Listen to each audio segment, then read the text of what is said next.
Hello everyone, welcome to Naira study. अब आप सब कैसे हैं? आई होप कि आप सभी बहुत अच्छे होंगे और अपनी स्टडी को बहुत ही अच्छे से कर रहे होंगे। फ्रेंड्स, आज के वीडियो लेक्चर में हम बात करने वाले हैं जो आपका सब्जेक्ट सोशल साइंस यानी कि सामाजिक अध्ययन हो जाता है, उसके जितने भी लघुत्तरीय टाइप क्वेश्चंस हैं 2016 से 2023 तक सभी हम एक ही क्लास में कंप्लीट करेंगे। आप लोगों के लिए बहुत ही ज़्यादा इम्पॉर्टेंट हो जाते हैं।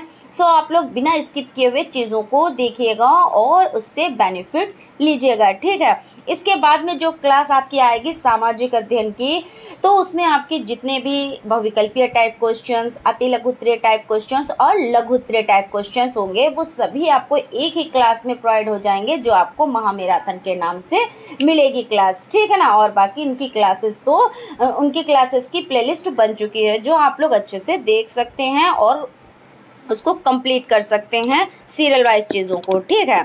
तो चलते हैं, टाइम को वेस्ट ना करते हुए, क्योंकि क्लास बहुत ही लॉन्ग होने वाली है। क्योंकि हर जैसे आपका 2016 है, 2017 है, 2018 है, तो आपको पता है 10 क्वेश्चंस आते हैं। तो लघु उत्तरीय के 10 क्वेश्चन हर ईयर के, तो थोड़ी लॉन्ग क्लास तो चलेगी ही, मगर आप लोग स्किप किए बिना देखिएगा क्योंकि हर एक चीज़ आप लोगों के लिए महत्वपूर्ण है। हालांकि ये नहीं है कि हम जो चीज़ इसमें प्रिंट है बस उसी पे डिपेंड रहेंगे, चीज़ों को समझते हुए चलेंगे और उतना बताएंगे आपको जितना आप लिखेंगे और आपके लिए इनफ होगा। क्योंकि बहुत ज़्यादा तो आपको लिखना नहीं है, क्योंकि 40 क्वेश्चंस आते हैं, 2 घंटे का टाइम मिलता है और 2 घंटे के टाइम में आपको उस तरह से वर्क करना रहता है कि हमारे क्वेश्चंस भी कंप्लीट हो जाएं, कोई छूटे भी ना। हालांकि इन सब चीज़ों पर तो हम एक क्लास लेकर आएंगे आप लोगों के लिए, उसमें हर एक चीज़ को बारीकी से समझाएंगे कि किस तरह से आपको जाना है, किस तरह से आपको लिखना है, क्या क्या चीज़ों की यानी किन किन चीज़ों का ध्यान रखना है, इन सभी के बारे में डिस्कस करेंगे, ठीक है ना। तो यहाँ पे बहुत ज़्यादा टाइम को वेस्ट ना करते हुए, क्योंकि टाइम वेस्ट करना सही नहीं है और बातें तो होती ही रहेंगी। तो यहाँ पे क्वेश्चन स्टार्ट कर देते हैं। क्वेश्चन आपका फर्स्ट नंबर का है 2016 का। पानीपत का युद्ध किनके मध्य हुआ? तो आपको पता है कि पानीपत का युद्ध अगर प्रथम युद्ध की बात करें तो 1526 में हुआ, ठीक है ना। 21 अप्रैल 1526 ईस्वी में हुआ। तो इसमें हम देख लेते हैं बाबर का 1526 ईस्वी में दिल्ली के पास पानीपत के मैदान में किनके, तो इब्राहिम लोदी से सामना हुआ। किनका? तो बाबर का इब्राहिम लोदी से सामना हुआ और बाबर के पास अच्छी बंदूकें और बारूदी तोपें थे जो भारत के शासकों के पास नहीं थी। भाई, जब अच्छी बंदूकें होंगी, अच्छी तोपें होंगी, यानी हम जंग पे जा रहे हैं और जंग के लिए हमारे पास सारा सामान अवेलेबल है, तभी तो हम जीतेंगे। ऐसा तो है नहीं कि हमारे पास सामान भी नहीं, हमारे पास सुविधाएं भी नहीं और हम जंग को जीत जाएंगे। तो इनके पास क्या था? बाबर के पास, इनके पास सारी सुविधाएं थी, अच्छी अच्छी सुविधाएं थी, इसलिए इन्होंने क्या किया? इस युद्ध को विजय किया जो भारत के शासकों के पास नहीं थी। बाबर के पास प्रशिक्षित सेना व कुशल घुड़सवार थे जिन्हें अनेक युद्धों का अनुभव था। अब इनके पास क्या था? जो इनके घुड़सवार थे, जो इनकी सेना थी वो कैसी थी? कुशल थी। इनको प्रशिक्षण दिया गया था और इन्होंने क्या किया था? इन्होंने बहुत से युद्ध किए थे जिसमें इनको बहुत ज़्यादा अनुभव हुआ। कहते नहीं कि अनुभव बहुत बड़ी चीज़ है। जब हम किसी चीज़ को सीखते हैं और हमको अनुभव मिल जाता है, तो हम जब अगला काम करते हैं, अगला वर्क करते हैं, तो उसमें हम उस अनुभव को ज्वाइन करते हैं और उस अनुभव को जब ज्वाइन करते हैं तो हमें सक्सेस ज़रूर मिलती है, ये चीज़ हो जाती है। और अपनी सेना का कुशलता से संचालन किया। इस युद्ध में इब्राहिम लोदी मारा गया। किसकी हार हुई? तो इब्राहिम लोदी की हार हुई और बाबर की विजय हुई। क्योंकि क्वेश्चन आ जाता है कि पानीपत के प्रथम युद्ध में किसकी विजयी हुई, तो आपको पता है बाबर की विजयी हुई। कौन हारा? तो इब्राहिम लोदी हारा और प्लस वो मारा गया था, ठीक है ना। तो इस तरह से आपका ये क्वेश्चन कंप्लीट हो जाता है। आई होप आप लोगों को अच्छे से समझ में आया होगा। और दिल्ली और आगरा तक का सारा प्रदेश उनके अधीन हो गया। किनके अधीन हो गया? तो बाबर के अधीन हो गया, क्योंकि भाई जो विजित होगा तो वही तो झंडा फहराएगा ना। उसके बाद है आपका क्वेश्चन नूरजहां मकबरा तथा कोहिनूर शब्दावलियों के शाब्दिक अर्थ स्पष्ट कीजिए। तो नूरजहां जहांगीर की पत्नी थी। जहांगीर ने उनकी सुंदरता के कारण उसे यह उपाधि दी थी, ठीक है भाई। अच्छी बात है, बहुत अच्छी बात है। और मकबरा हो जाता है बादशाहों की कब्र के ऊपर बना स्मारक जो होता है उसको और क्या कहते हैं, तो उसको कहते हैं मकबरा। और कोहिनूर क्या है, तो कोहिनूर एक हीरा है ना, बहुमूल्य सिंहासन में जड़ा हुआ बहुमूल्य हीरा है। क्योंकि ये जो एक नॉर्मल हीरा होता है, कोहिनूर हीरा होता है, तो ये बहुत ही मतलब इसकी कीमत भी आप नहीं आंक सकते, इतना ये कीमती होता है। तो बस आपको ये जो पॉइंट दे दिए और आपको क्या करना है, इन पॉइंट को यानी जो ये पॉइंट्स हैं इन पॉइंट्स के बारे में आपको लिखना रहेगा, ठीक है। उसके बाद आपका क्वेश्चन हो जाता है शिवाजी के शासन प्रबंध के विषय में लिखिए। तो शिवाजी का शासन प्रबंध, केंद्रीय शासन, अपनी शासन व्यवस्था के प्रधान शिवाजी स्वयं थे और उनका प्रशासन बहुत सीमा तक दक्षिण राज्यों की प्रशासन व्यवस्था पर आधारित था। राज्य की सर्वोच्च शक्ति उनके हाथों में केंद्रित थी। उनके अधिकारों पर कानूनी बंधन नहीं था, यानी जो उनके अधिकार थे उनमें कोई भी ऐसा फाउंडेशन नहीं था कि कानून उन पर हस्तक्षेप करे, ऐसा नहीं था। और इस प्रकार मध्य युग के सभी शासकों की भांति शिवाजी भी निरंकुश थे, परंतु वो अत्याचारी नहीं थे। निरंकुश तो थे लेकिन क्या था, वो अत्याचारी नहीं थे, क्योंकि जनता पे वो अत्याचार नहीं करते थे। क्योंकि कुछ ऐसे शासक हुए हैं जो जनता को क्या करते थे, बहुत ज़्यादा उन पे अत्याचार करते थे, उन पे ऐसे ऐसे टैक्स लगा देते थे जिनको कर कहा जाता था, ऐसे ऐसे कर लगा देते थे जो जनता क्या करती थी, दे भी नहीं सकते, नहीं देने के योग्य थी, लेकिन फिर भी उसको क्या करना पड़ता था, उसको प्रताड़ना मिलती थी। तो बहुत से शासक ऐसे हुए और बहुत से शासक ऐसे हुए जिन लोगों ने जनता का खास ख्याल रखा और उनको परेशान नहीं किया। तो ऐसे लोग भी थे। तो शिवाजी जो है वो इन्हीं शासकों में काउंट होते हैं जिन्होंने जनता का ध्यान रखा। वो अपनी शक्ति का प्रयोग जनता की भलाई के लिए करते थे। शासन कार्य में राजा को सहायता देने के लिए 8 मंत्रियों का मंडल था, जिसे अष्टप्रधान कहते हैं। अब क्वेश्चन आ जाता है अष्टप्रधान से क्या आशय है, अति लघु में पूछ लिया जाता है। तो आपको क्या आंसर देना रहेगा कि जो शासन कार्य था, राजा को सहायता देने के लिए क्या किया था, इन्होंने 8 मंत्रियों का मंडल बनाया था। जैसे 9 रत्न बनाए थे, किसने बनाए थे, तो आप लोग कमेंट कीजिएगा। 9 रत्न थे, तो आपको तानसेन हो जाते हैं, बीरबल हो जाते हैं, मुल्ला दो प्याजा हो जाते हैं, इस तरह से 9 रत्नों में आ जाते हैं। और इनका नाम बताना है किन्होंने 9 रत्न बनाए, है ना, किनके शासनकाल में 9 रत्न बने। और बहुत ही इजी आंसर है ये।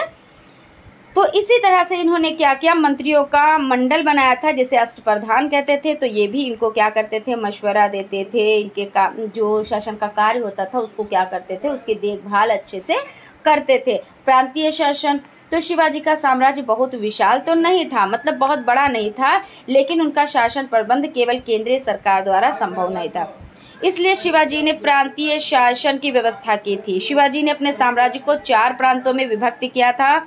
वह प्रदेश जो सीधे शिवाजी के नियंत्रण में था स्वराज के नाम से संबोधित किया जाता था। अब स्वराज किसे कहते हैं, तो वो प्रदेश जो सीधे शिवाजी के नियंत्रण में था, ठीक है ना।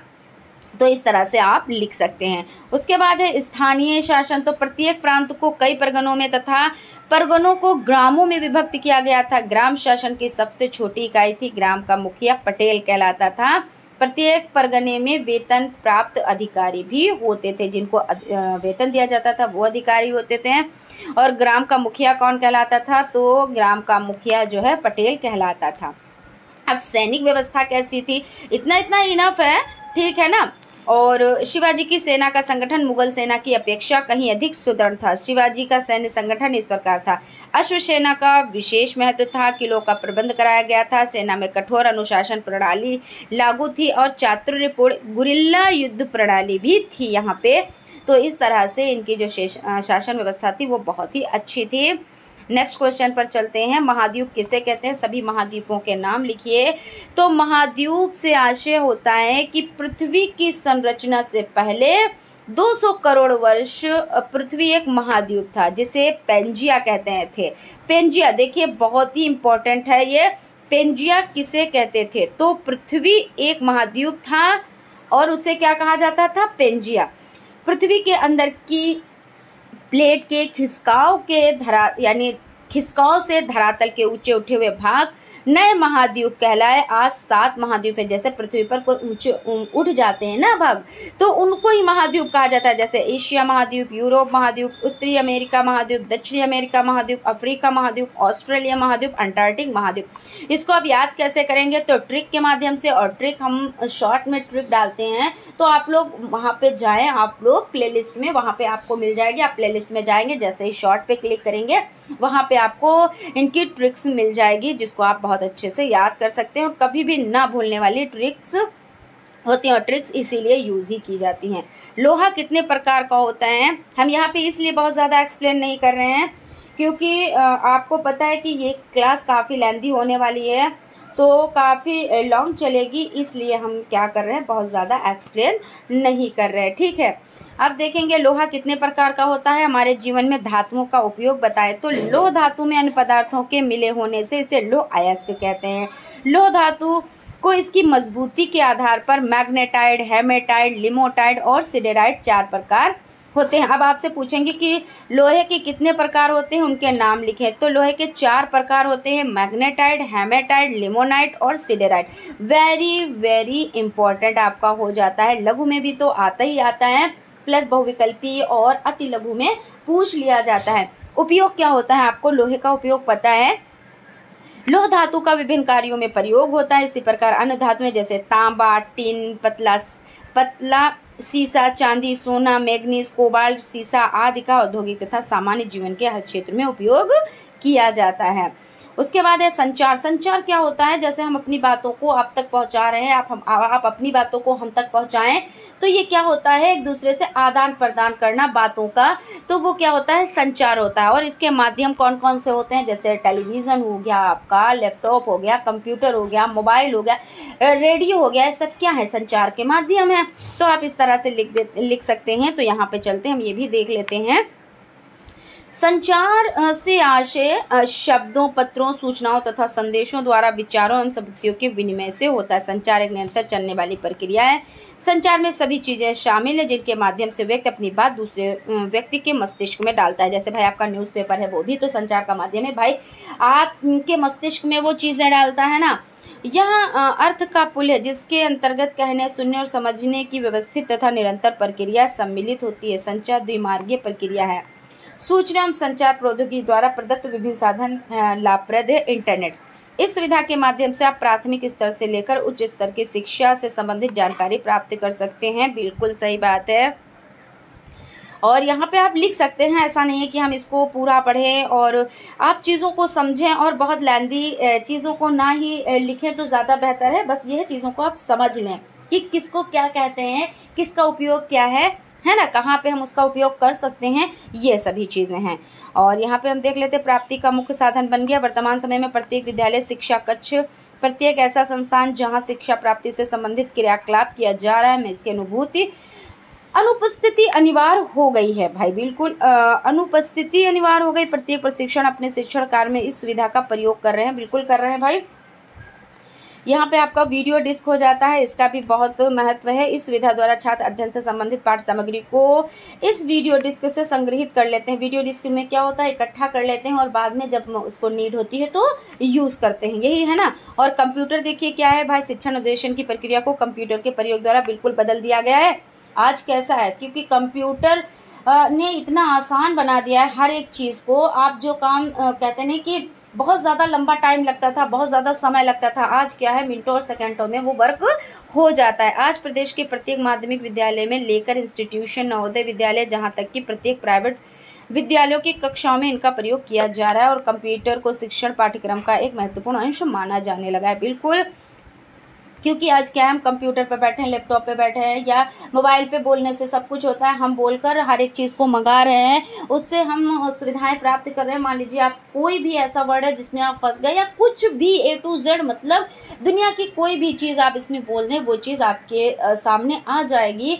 और जिस चीज़ में आपको प्रॉब्लम है वो प्रॉब्लम आप इसमें बस बोल दें कि ये चीज़ कुछ भी जैसे, और वो आपके सामने आ जाती है। तो ये और दूरदर्शन भी वही चीज़ है भाई। आप क्या करते हैं, शिक्षाप्रद चीज़ों को आप क्या करते हैं, इसमें देखते हैं। और बहुत से जैसे आपके चैनल हो जाते हैं कृषि दर्शन, इसमें कृषि से संबंधित आपको शिक्षा मिल जाती है। और शैक्षिक दूरदर्शन है जिसमें आपको शिक्षा मिलती है, पढ़ाई से संबंधित आपके बहुत ही ऐसे कार्यक्रम आते हैं जिससे आपको क्या होता है, शिक्षा में उन्नति मिलती है। तो ये सभी चीज़ें हो जाती हैं। टेलीकॉन्फ्रेंसिंग क्या होता है?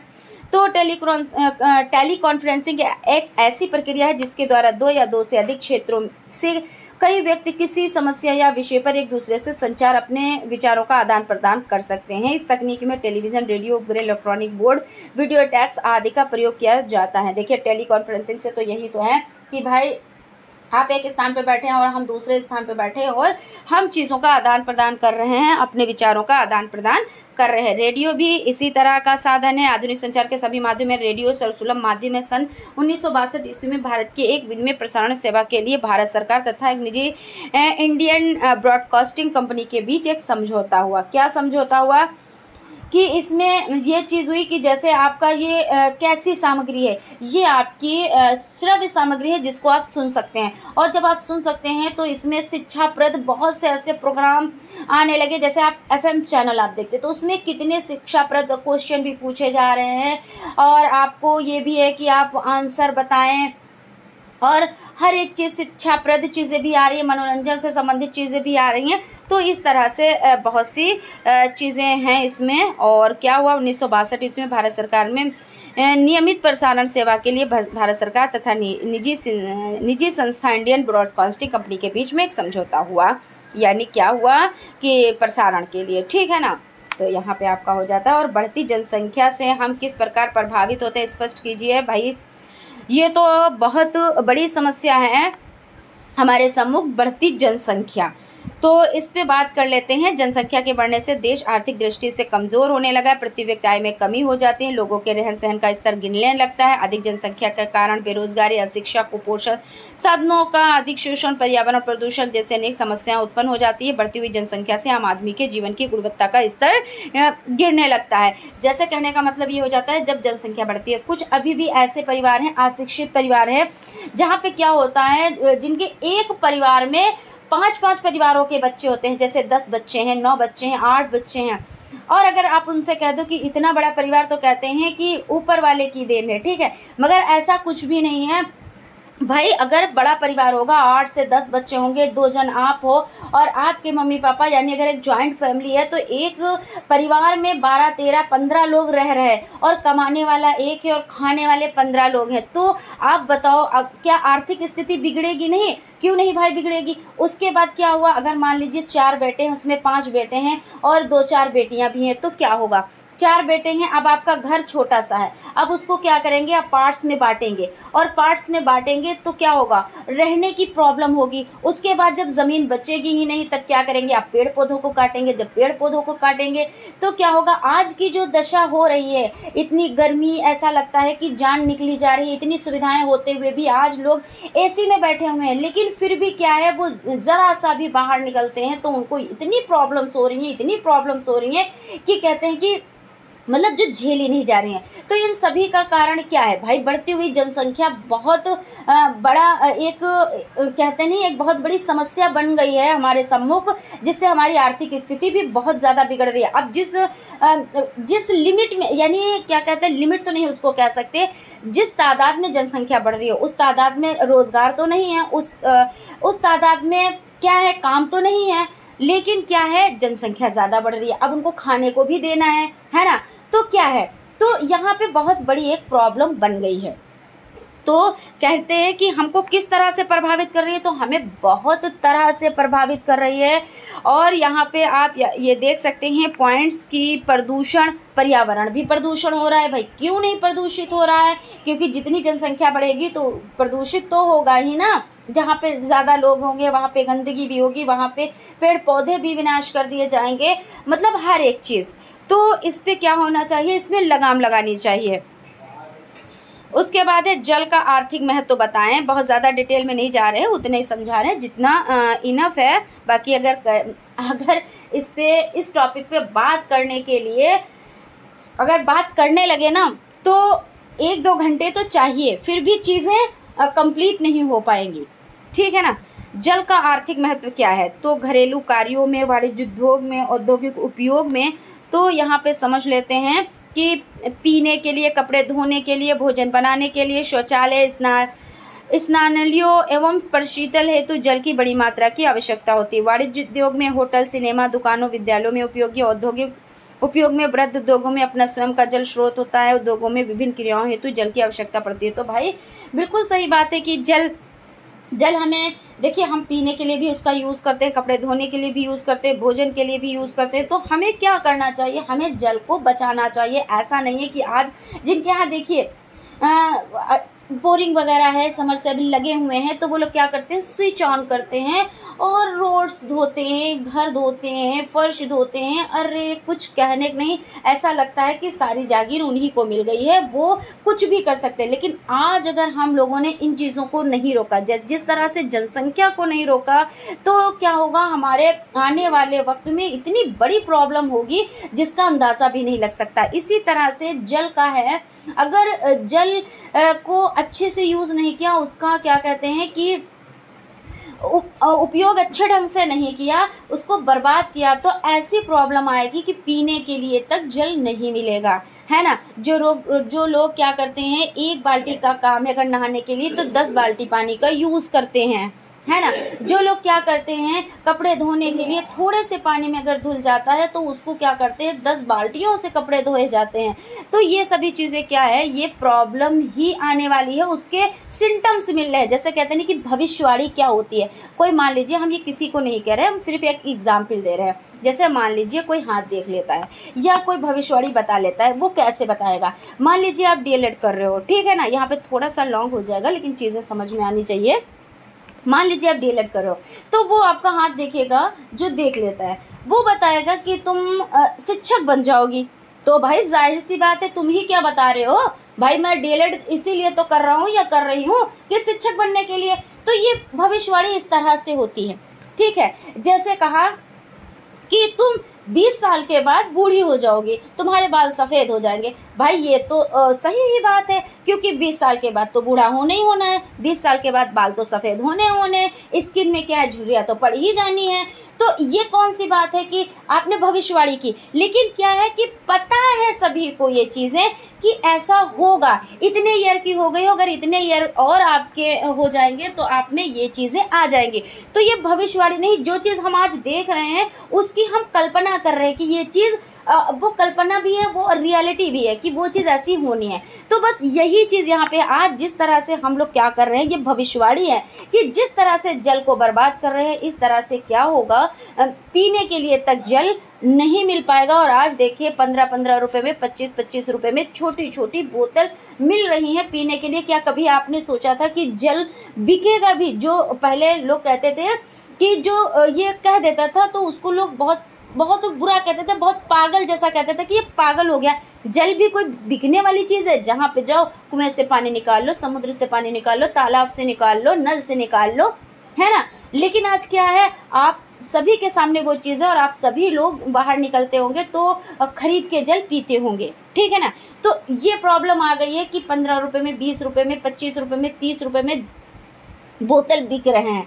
तो अभी तो खैर पैसों से बिक रहे हैं और फिर पैसों से भी नहीं जल्दी मिलेंगे, तो ये चीज़ हो जाती है। तो इस पर हम ही लोगों को क्या करना है, लगाम लगानी है, क्योंकि अगर एक एक करके इसका दुरुपयोग करेंगे तो सभी ख़त्म हो जाएंगे। अगर एक एक करके सदुपयोग करेंगे, ऐसा नहीं होता है कि हम एक से क्या होता है, अरे एक एक यानी एक एक बूंद से तो सागर बन जाता है, वरना सागर भी एक एक बूंद से ख़त्म हो जाता है, ठीक है। चलते हैं हम नेक्स्ट क्वेश्चन पर। सरकार पर जनता नियंत्रण कैसे रख सकती है। तो सांसदों द्वारा मंत्रियों के प्रश्न पूछने पर यदि उत्तर न मिले या गलत मिले तो अविश्वास का प्रस्ताव लाकर सरकार पर नियंत्रण किया जा सकता है। और सांसद किसी विषय पर ध्यानाकर्षण प्रस्ताव लाकर नियंत्रण कर सकते हैं। मंत्रिमंडल में बजट पर टिप्पणी करके सरकार को नियंत्रण में कर सकती है। तो इस तरह ऐसा नहीं है कि किसी पर नियंत्रण नहीं किया जा सकता है। नियंत्रण के तरीके होते हैं, नियंत्रण किया जा सकता है। निम्नलिखित के विषय में लिखिए भारत के प्रथम राष्ट्रपति का नाम और भारत के प्रथम प्रधानमंत्री का नाम। तो और भारत में कुल राज्यों की संख्या, तो भारत के प्रथम राष्ट्रपति कौन हो जाते हैं, तो डॉक्टर राजेंद्र प्रसाद हो जाते हैं।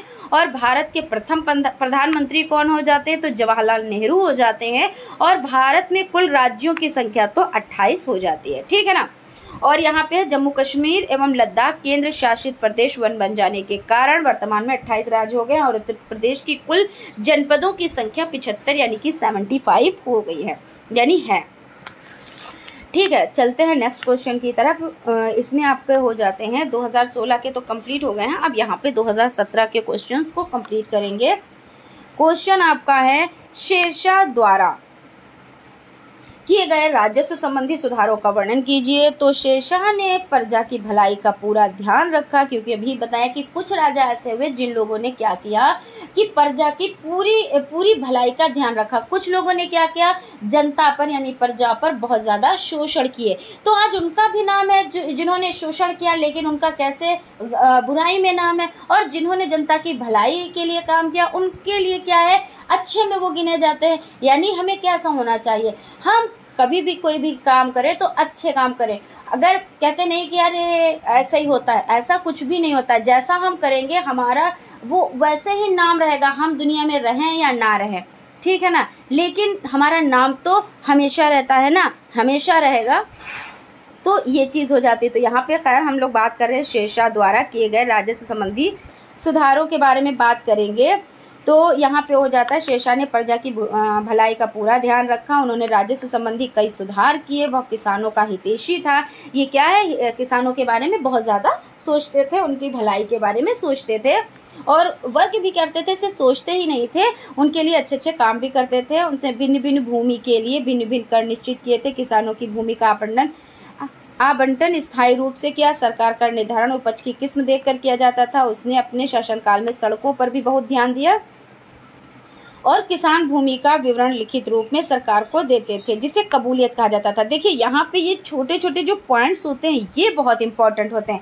आप पूछ लेते हैं क्वेश्चन में कि कबूलियत किसे कहते हैं, तो जो लिखित रूप में विवरण दिया जाता था सरकार को उसको कबूलियत कहा जाता था। तो कभी बहुविकल्पी में पूछ लिया, कभी क्या किया अति लघु में पूछ लिया, ठीक है। तो आपको याद रखना है कि किसान भूमि का विवरण क्या करते थे, लिखित रूप में देते थे, उसको कबूलियत कहा जाता था। सरकार से सीधे संबंध होने के कारण किसानों का उत्पीड़न बंद हो गया। क्योंकि क्या होता है, जैसे हम लोग आज ही का दौर है, बस वैसे ही सेम टू सेम समझ लें। जैसे हम कोई वर्क कराना चाहते हैं, मान लीजिए हम किसान हैं, ठीक है, तो हम अगर इधर उधर से वर्क कराएंगे किसी के थ्रू तो हमारा वर्क नहीं होगा, हमारा पैसा भी बहुत ज़्यादा जाएगा, हमारा टाइम भी जाएगा, फिर भी हमारा वर्क नहीं होगा। मान के चलो 50% में मान के चलो हो भी सकता है और नहीं भी हो सकता है। लेकिन अगर हम सीधे संपर्क करें, जिससे हमारा वर्क है, हम सीधे डायरेक्ट वहाँ पे जाते हैं तो हमारा वर्क हो जाता है।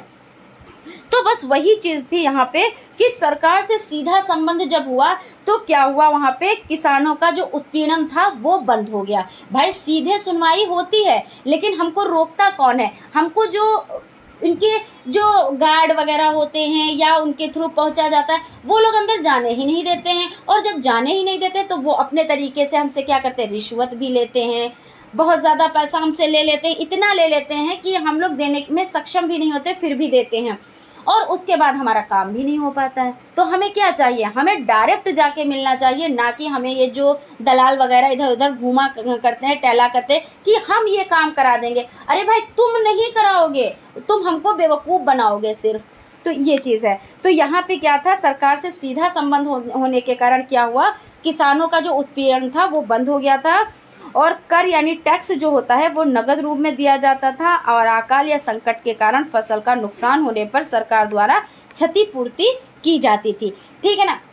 जैसे आज ही है, आजकल अब क्या बहुत चल रहा है, किसान को क्या मिलता है कि कुछ पैसे मिलते हैं, ठीक है ना, कुछ किस्त मतलब किस्त आती है, बनती है तो वो मिलती है। तो कैसे मिलती है, पहली बात तो बहुत ज़्यादा दौड़ा लेते हैं जो दलाल वगैरह होते हैं। दूसरी बात, अगर वो बन भी जाती है कि वो स्कीम का बेनिफिट किसान को मिलने वाला भी होता है, तो कोई ना कोई प्रक्रिया ऐसी हो जाती है उनके नाम पे दूसरों को दे दिया जाता है। मतलब बहुत ज़्यादा कहते हैं भ्रष्टाचार तो फैला ही हुआ है। पैसा मतलब पैसे के लिए कुछ भी लोग कर रहे हैं। वो किसको सुविधाएं देनी है, किसको योजनाओं का लाभ उठवाना है, उससे मतलब नहीं है। लाभ उसको मिल रहा है जिसको नहीं ज़रूरत है, लेकिन उसको नहीं मिल रहा है जिसको ज़रूरत है। तो इस पे क्या होता है, इस पे तो खैर वर्क की ज़रूरत है कि भाई ऐसा क्यों है, जिसका हक है उसको क्यों नहीं मिल रहा है। उसके बाद है हुमायूं और शेरशाह के मध्य युद्धों का क्या परिणाम हुआ। तो यहाँ पे है चौसा का युद्ध। हुमायूं शेरशाह के बढ़ते हुए प्रभाव से सशंकित था, अतः उसे शेरशाह को नियंत्रण करने के निश्चय किया। हुमायूं मुंगेर के पास गंगा को पार करके शेरशाह की ओर बढ़ा और 1539 ईस्वी में चौसा नामक स्थान पर दोनों में भीषण युद्ध हुआ और इस युद्ध में हुमायूं की पराजय हुई। किसकी पराजय हुई? तो हुमायूं की पराजय हुई। उसने भागकर किसी तरह अपनी जान बचाई। एक चीज़ हुमायूं के बारे में हम और बताना चाहते हैं कि जीवन भर लड़खड़ाता रहा और अंत में लड़खड़ा कर ही उसकी मौत हो गई। कहते नहीं, कुछ शासक इस तरह से होते हैं कि जो कुछ भी ना होते हुए वे साम्राज्य बना लेते हैं, वो शासक बन जाते हैं। और कुछ लोग ऐसे होते हैं जिनको पैतृक शासन भी मिल जाता है, फिर भी वो उसको क्या कर पाते, चला नहीं पाते हैं। तो इस तरह के ये शासक हुए हैं और इनकी जो मृत्यु हुई वो सीढ़ियों से गिरकर और पुस्तकालय की सीढ़ियों से गिरकर इनकी मौत हो गई थी। तो इसीलिए इनके लिए ये कहा जाता है कि उम्र भर ये लड़खड़ाते रहे और लड़खड़ा कर ही अंत में इनकी जान चली गई। और एक पॉइंट है कि जो आपका हो जाता है चौसा का युद्ध, तो ये भी आपके लिए बहुत इंपॉर्टेंट है, बहुविकल्पी आती लघु में भी पूछ लिया जाता है। तो इस तरह से इन पॉइंट्स को आप लोग बहुत अच्छे से याद रखिए। कन्नौज का युद्ध, तो शेरशाह अफगानों की खोई हुई सत्ता को पुनः स्थापित करना चाहता था। और उसके बाद 1540 ईस्वी में कन्नौज में हुमायूं और शेरशाह का युद्ध हुआ। इस युद्ध में भी हुमायूं पराजित हुआ, क्योंकि हुमायूं पराजित ही होते रहे। इसीलिए तो अभी जो चीज़ हमने बताई कि उम्र भर लड़खड़ाते रहे और लड़खड़ा कर ही जान दे दी। उसके बाद अमरकोट में ही 1542 में अकबर का जन्म हुआ। और जो अकबर हुए तो वो कैसे हुए? देखिए, बाबर क्या थे? बाबर पहले कुछ भी नहीं थे, है ना, और उसके बाद वो शासक बन गए। उनके ये तो था नहीं कि उनको बहुत बड़ा शासन मिल गया और उन्होंने क्या किया, अपने बल पर, अपने अक्ल से उन्होंने क्या किया, बड़े साम्राज्य की स्थापना की। उसके बाद जो हुमायूं हुए तो वो लड़खड़ाते ही रह गए और उनकी ज़िंदगी लड़खड़ा कर ही कट गई और उनकी मृत्यु भी हो गई। उसके बाद जब अकबर का जन्म हुआ तो वो भी बहुत मतलब योग्य शासक के रूप में आप उनको कह सकते हो कि वो योग्य शासक हुए। और इन्होंने क्या किया, इन्होंने अपना जो शासन प्रबंधन था बहुत ही अच्छे ढंग से चलाया, वो बात अलग की है। इन्होंने बहुत सारे विवाह किए, इसके लिए विवादों में भी रहे और मतलब हर एक कहते नहीं कि ये जिसको मतलब ये था कि जहाँ पे इनको शासन करना होता था, जहाँ पे इनको लगता था कि यहाँ पे हम अगर मतलब ये साम दाम दंड भेद हर चीज़ अपना के ये शासन का विस्तार कर रहे थे। तो इसलिए ऐसा हो जाता है कि कहते नहीं, एक कहावत होती नहीं, आलिम के घर जालिम पैदा हो जाते हैं, जालिम के घर आलिम पैदा होते हैं। तो यानी एक अगर तरक्की वाला बंदा है तो उसके घर में बेतरक्की वाला बंदा पैदा हो जाता है। फिर उसके बाद जो मूर्ख होता है फिर उसके घर एक बहुत बड़ा विद्वान पैदा हो जाता है। इस तरह से आप कह सकते हो। टुंड्रा प्रदेश के प्राकृतिक वातावरण का मानव जीवन पर क्या प्रभाव पड़ता है? तो यहाँ पर निवास करने वाले मानव का जीवन हमेशा दुखमय रहता है। ऐसा क्यों रहता है? क्योंकि उसे भीषण एवं कठोर भोजन अथवा अभाव तथा बर्फीले तूफानों का हमेशा सामना करना पड़ता है। अब हम लोग यहाँ पे रहते हैं तो हम लोग ये सोचते हैं हम लोगों को जितनी तकलीफ़ें हैं उतनी दुनिया में किसी को नहीं, जितने दुख हैं उतने किसी को नहीं। लेकिन आप बाहर निकल के देखो, लोगों के बारे में जानो, तब आपकी समझ में आएगा कि हम लोग कितने खुशहाल हैं। क्योंकि यहाँ पे हर तरह का मौसम, 3 तरह का मौसम पाया जाता है, सर्दी, गर्मी और बारिश। तो हम लोग हर मौसम का एंजॉय भी करते हैं, हर एक चीज़ हमें अवेलेबल भी है। ऐसा नहीं है हम लोगों को पानी की भी किल्लत नहीं है क्या? ऐसा नहीं है, हम लोग जितना चाहते हैं यूज़ करते हैं।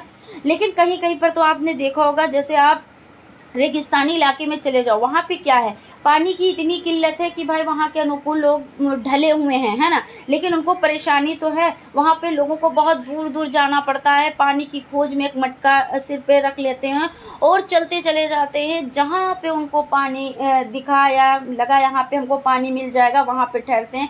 फिर वो वापस कितनी दूर वो निकल गए उनको नहीं पता है। उनका सिर्फ एक है मकसद कि हमको जहाँ पे पानी मिलेगा हम वहाँ पे ठहरेंगे। तो प्रॉब्लम्स हैं बहुत ज़्यादा, लेकिन हम लोग क्या करते हैं, यहाँ पे इतनी नहीं भी प्रॉब्लम्स है फिर भी हम लोग यही कहते हैं कि हम लोगों को बहुत ज़्यादा तकलीफ़ है, बहुत ज़्यादा दुख है ना। लेकिन यहाँ पे हम टुंड्रा प्रदेश के प्राकृतिक वातावरण पर मानव जीवन का प्रभाव देख रहे हैं, तो देख लेते हैं यहाँ पर क्या होता है। क्योंकि लोग दुखी रहते हैं हमेशा, क्योंकि यहाँ पे क्या होता है, भीषण और कठोर ठंड रहती है, हमेशा ऐसे ही रहता है। और भोजन का अभाव, अब बताओ बिना खाने के कैसे ज़िंदगी हम लोग जी सकते हैं, लेकिन यहाँ पे अभाव है। और बर्फीले तूफ़ानों का हमेशा इनको क्या करना, सामना करना पड़ता है। पहली बात तो भोजन का अभाव, उसके बाद इनको क्या करना पड़ता है, बर्फीली तूफ़ानों का भी सामना करना पड़ता है। उसके बाद देखिए यहाँ जिसमें एस्किमो, लैप्स तथा समोरी जातियाँ प्रसिद्ध हैं। रेंडियर नामक पशु मानवों का एकमात्र सहारा। इन प्रदेशों में जलवायु की विषमता के कारण जनसंख्या कम मिलती है। ठीक है, तो यहाँ पे ये क्या करते हैं, यहाँ पे इनको किस चीज़ से बहुत ज़्यादा सहारा मिलता है, तो रेंडियर जो नामक पशु है इससे इनको बहुत ज़्यादा सहारा मिलता है। उसके बाद जलवायु का मानव जीवन पर क्या प्रभाव पड़ता है, तो जलवायु के अंतर्गत तापमान और वर्षा मुख्य है। मानव जीवन एवं उसके रहन सहन, वनस्पति एवं जीव जंतुओं का सीधा संबंध जलवायु से होता है। जैसी जलवायु होती है वहाँ के मानव का जीवन भी उसी के अनुसार होता है। गर्म जलवायु के लोग हल्का कपड़ा तथा शीत प्रदेशों के लिए लोग गर्म ऊनी कपड़ा पहनते हैं। उसी प्रकार उसका खान पान आदि होता है। तो जलवायु होती क्या है, जैसे मौसम और जलवायु में अगर आपसे अंतर पूछ लिया जाए, बहुत ज़्यादा इंपॉर्टेंट क्वेश्चन है, आप लोग इसको इम्पॉर्टेंट में लिख लो, ठीक है। तो यहाँ पे क्या मौसम क्या होता है, रोज़ बदलता है। जैसे अभी देखो धूप निकली हुई है, थोड़ी देर में देखो बारिश होने लगती है, थोड़ी देर में देखो ठंड पड़ जाती है। यानी क्या है, मौसम इस तरह से होता है, मिनटों सेकेंडों में बदलता है, घंटों में बदल जाए। जब मिनटों सेकेंडों में बदल जाता है तो घंटों में तो कोई बहुत बड़ी बात नहीं है। 24 घंटे में मौसम परिवर्तन हो जाता है, हर दिन बदलता है। सुबह कुछ और है मौसम, शाम को कुछ और हो गया मौसम। यानी इसमें क्या है, ये मौसम इसको कहते हैं जो हर वक्त बदलता रहता है, इसका कोई टाइम नहीं होता है, बहुत शॉर्ट टाइम इसका होता है। लेकिन जलवायु क्या है, जो पूरे साल में जो होता है उसको जलवायु कहते हैं, ठीक है ना। तो इस तरह से हो जाता है। और जलवायु में क्या होता है भाई, उसके रहन सहन पे भी फ़र्क पड़ता है। और क्या होता है, वनस्पति और जीव जंतु का सीधा संबंध जलवायु से हो जाता है। जहाँ पे जैसी जलवायु होती है उसके अकॉर्डिंग उसका क्या होता है, उसका भोजन भी होता है, उसके कपड़े भी होते हैं। तो इस तरह से सभी चीज़ें हो जाती हैं। और ये बहुत इम्पॉर्टेंट है क्योंकि मौसम और जलवायु में अंतर ज़्यादातर पूछा गया है। टेगा प्रदेश के लोग गर्म ऊनी कपड़े क्यों पहनते हैं, तो टेगा प्रदेश के लोग देख लेते हैं। टेगा प्रदेश की जलवायु बहुत ठंडी है भाई, जहाँ पे ठंडा मौसम होगा तो वहाँ पे क्या होगा, वहाँ पे तो भाई लोग गर्म कपड़े तो पहनेंगे ही अपने शरीर को गर्म करने के लिए। शीत ऋतु में बर्फीली आंधियाँ चलती है और हिमपात होता है, इसलिए वहाँ के लोग गर्म ऊनी कपड़े पहनते हैं। क्योंकि यहाँ पे क्या है, पहली बात तो जलवायु बहुत ठंडी है, और दूसरी बात क्या है, शीत ऋतु में क्या है, बर्फीली आंधियाँ आती हैं। तो जब बर्फीली आंधियाँ आएंगी तो भाई सर्दी बढ़ेगी और भी बढ़ेगी। पहले से ही बहुत ज़्यादा सर्दी थी और फिर बर्फ़ भी पड़ने लगी, बर्फीली आंधियाँ भी आने लगी। तो क्या हुआ, तब तो भाई लोग ऊनी कपड़ों का यूज़ करेंगे ही। इसीलिए तो किया जाता है भाई, अपने शरीर को गर्मी देने के लिए ऊनी कपड़े इसीलिए पहने जाते हैं। उसके बाद आपका क्वेश्चन हो जाता है, लोहा उत्पादन के 2 प्रमुख क्षेत्रों के नाम लिखिए। तो लौह अयस्क, भारत में लौह अयस्क के विशाल भंडार है। इसमें हेमेटाइट, मैग्नेटाइट और लौह अयस्क प्राप्त होते हैं, जिसमें लोहे का 60% से 70% अंश होता है। अनुमानतः भारत में लौह अयस्क का कुल भंडार 1.757 करोड़ टन है। लौह अयस्क के उत्पादन में भारत का 4था स्थान है। इस तरह के क्वेश्चन बहुत पूछ लिए जाते हैं। इसमें देखिए आपकी पॉइंट्स मिल रहे हैं, जिन पॉइंट्स को हम लाइन कर देते हैं, अंडरलाइन कर देते हैं, उनको आप नोट ज़रूर कर लिया कीजिए, क्योंकि इसमें से क्वेश्चंस आपको मिल ही जाएंगे।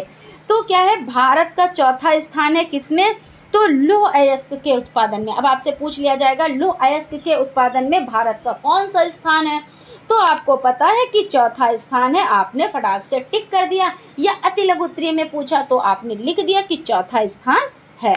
इस तरह से उत्पादन क्षेत्र भारत में लौह अयस्क मुख्यतः बिहार, उड़ीसा, आंध्र प्रदेश तथा कर्नाटक राज्यों में पाया जाता है।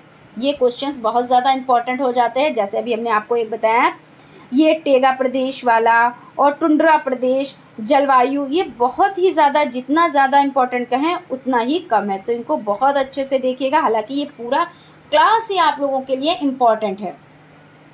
उसके बाद आपका क्वेश्चन हो जाता है हरित क्रांति का क्या अर्थ है, उसकी प्रमुख बातें कौन कौन सी है। तो हरित क्रांति क्यों हुई भाई, जो कृषि की उपज में क्या करना था, एक परिवर्तन लाना था। कैसा परिवर्तन, तो क्रांतिकारी परिवर्तन लाना था।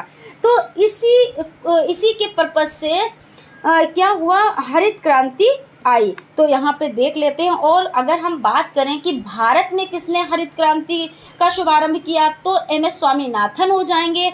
और अगर विश्व की बात की जाए तो नॉर्मन बोरलॉग हो जाएंगे।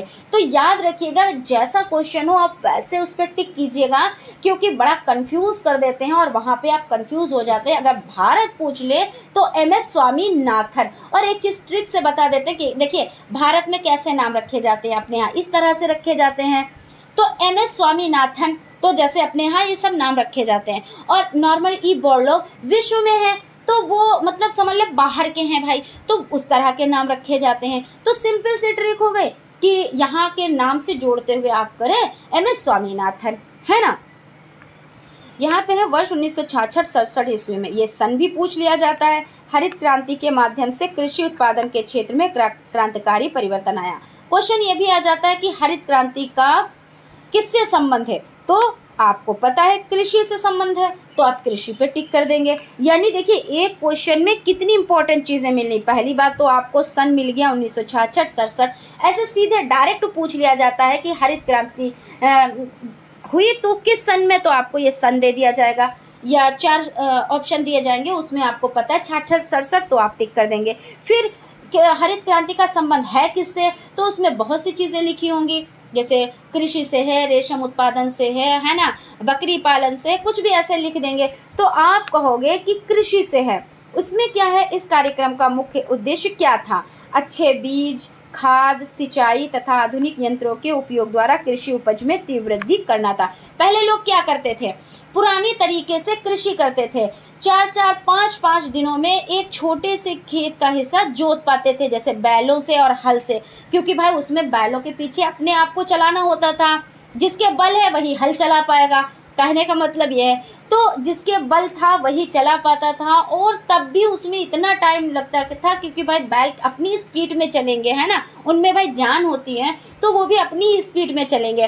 फिर क्या हुआ भाई, ट्रैक्टर, पीछे हैरो लगा हुआ है, जो काम 4-5 दिनों में हो पाता था वो आधे घंटे में हो रहा है।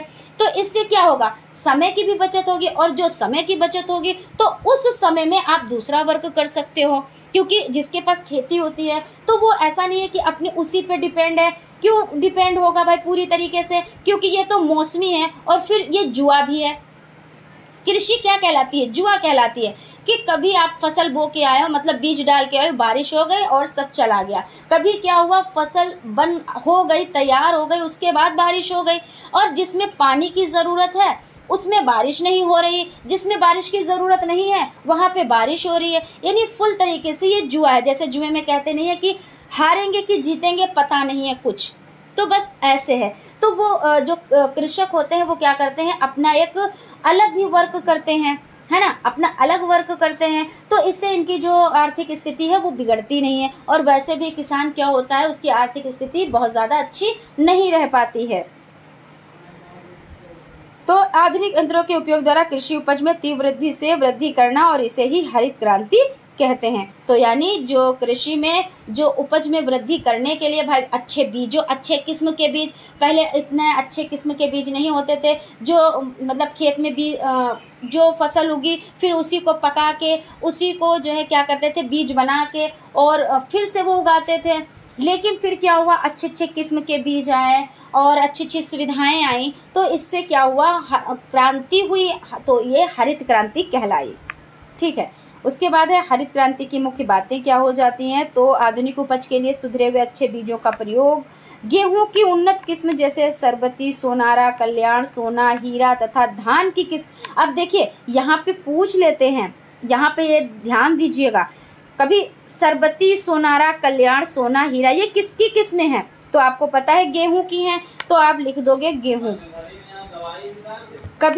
कभी आपसे दे देंगे 3 नाम यहाँ पे, जैसे सरबती, सोनारा, कल्याण दे दिया और इसमें एक डाल दी ताइचुंग, ठीक है, IR ताइचुंग। तो अब आप जानोगे कि IR ताइचुंग तो हमारी धान की किस्म है, लेकिन सरबती, सोनारा और कल्याण तो गेहूं की किस्म है। तो आप इस पे टिक कर दोगे, अगर सही वाला पूछ रहे हैं तो सही वाला टिक कर दोगे। बहरहाल आपको क्या है, इनके बारे में जानकारी होनी चाहिए और बहुत ज़्यादा इम्पोर्टेंट है ये।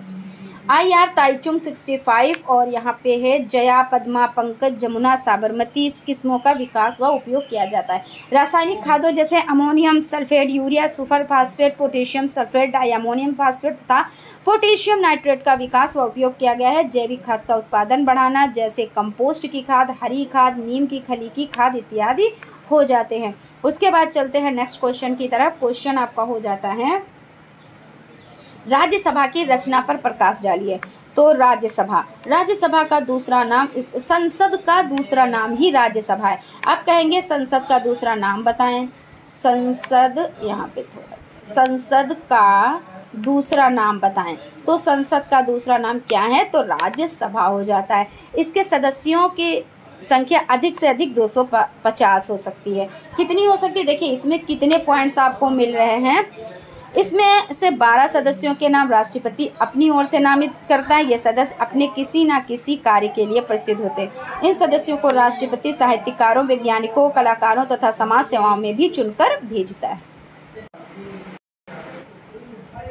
शेष 228 सदस्यों का चुनाव राज्यों की विधानसभाओं के निर्वाचित सदस्यों यानी सदस्य करते हैं। चूंकि इनका चुनाव सीधे जनता द्वारा नहीं होता है, इसलिए इस प्रकार के चुनाव की अप्रत्यक्ष, यानी इस प्रकार के चुनाव को क्या कहते हैं, अप्रत्यक्ष चुनाव। क्योंकि क्या होता है कि इस प्रकार के चुनाव का अप्रत्यक्ष चुनाव कहते हैं। क्यों कहते हैं, क्योंकि इनका चुनाव सीधे जनता द्वारा नहीं होता है। और राज्यसभा का सदस्य वही व्यक्ति हो सकता है जिसकी आयु 30 वर्ष। वेरी इंपॉर्टेंट क्वेश्चन है, क्योंकि पूछते हैं कि राज्यसभा के सदस्यों यानी राज्यसभा का सदस्य कौन हो सकता है जिसकी आयु कितनी हो। क्वेश्चन घुमा के कुछ भी पूछ सकते हैं कि राज्यसभा के सदस्य बनने के लिए आयु कितनी होनी चाहिए, ऐसे वैसे, लेकिन 30 वर्ष आप लिखेंगे। ये योग्यताएं वही होती हैं जो लोकसभा के सदस्यों के लिए निश्चित होती हैं। यानी जो लोकसभा के लिए योग्यताएं हो कि वो भारत का नागरिक हो, है ना, वो किसी उसके ऊपर कोई मुकदमा वगैरह नहीं चल रहा हो, तो यही सब चीज़ें होती हैं। परंतु कोई व्यक्ति एक ही समय में संसद के दोनों सदनों का सदस्य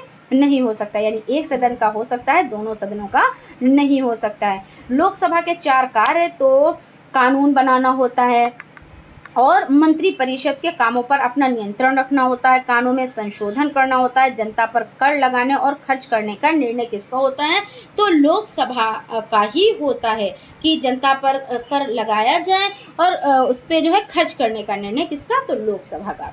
सर्वोच्च न्यायालय के न्यायाधीश के लिए कौन कौन सी योग्यताएं आवश्यक हैं, तो वो भारत का नागरिक होना चाहिए। सबसे पहले बात तो ये हो जाती है। उसकी आयु 62 वर्ष से अधिक ना हो और वो भारतवर्ष के किसी न्यायालय में वो मतलब उस पर कोई मुकदमा ना चल रहा हो, तो ये सभी चीज़ें हो जाती हैं। और उसके बाद शाहजहाँ के काल को मुगल काल का स्वर्णकाल क्यों कहा जाता है, तो इसमें आपका हो जाता है शाहजहाँ को स्थापत्य कला में विशेष रुचि थी। क्योंकि यहाँ पे पूछ लेते हैं कि शाहजहाँ का काल कैसा काल था, तो स्वर्ण युग का काल कहलाता था, बहुत इंपॉर्टेंट है। और शाहजहाँ को स्थापत्य कला में विशेष रुचि थी भाई, जिसमें जिसको इंटरेस्ट होगा वो उस पर ही वर्क करेगा और उस पर ही वर्क करवाएगा। उसने आगरा में क्या किया, तो ताजमहल का निर्माण कराया। किसने, तो शाहजहाँ ने। क्यों कराया, तो अपनी पत्नी मुमताज़ महल की स्मृति में कराया, ठीक है।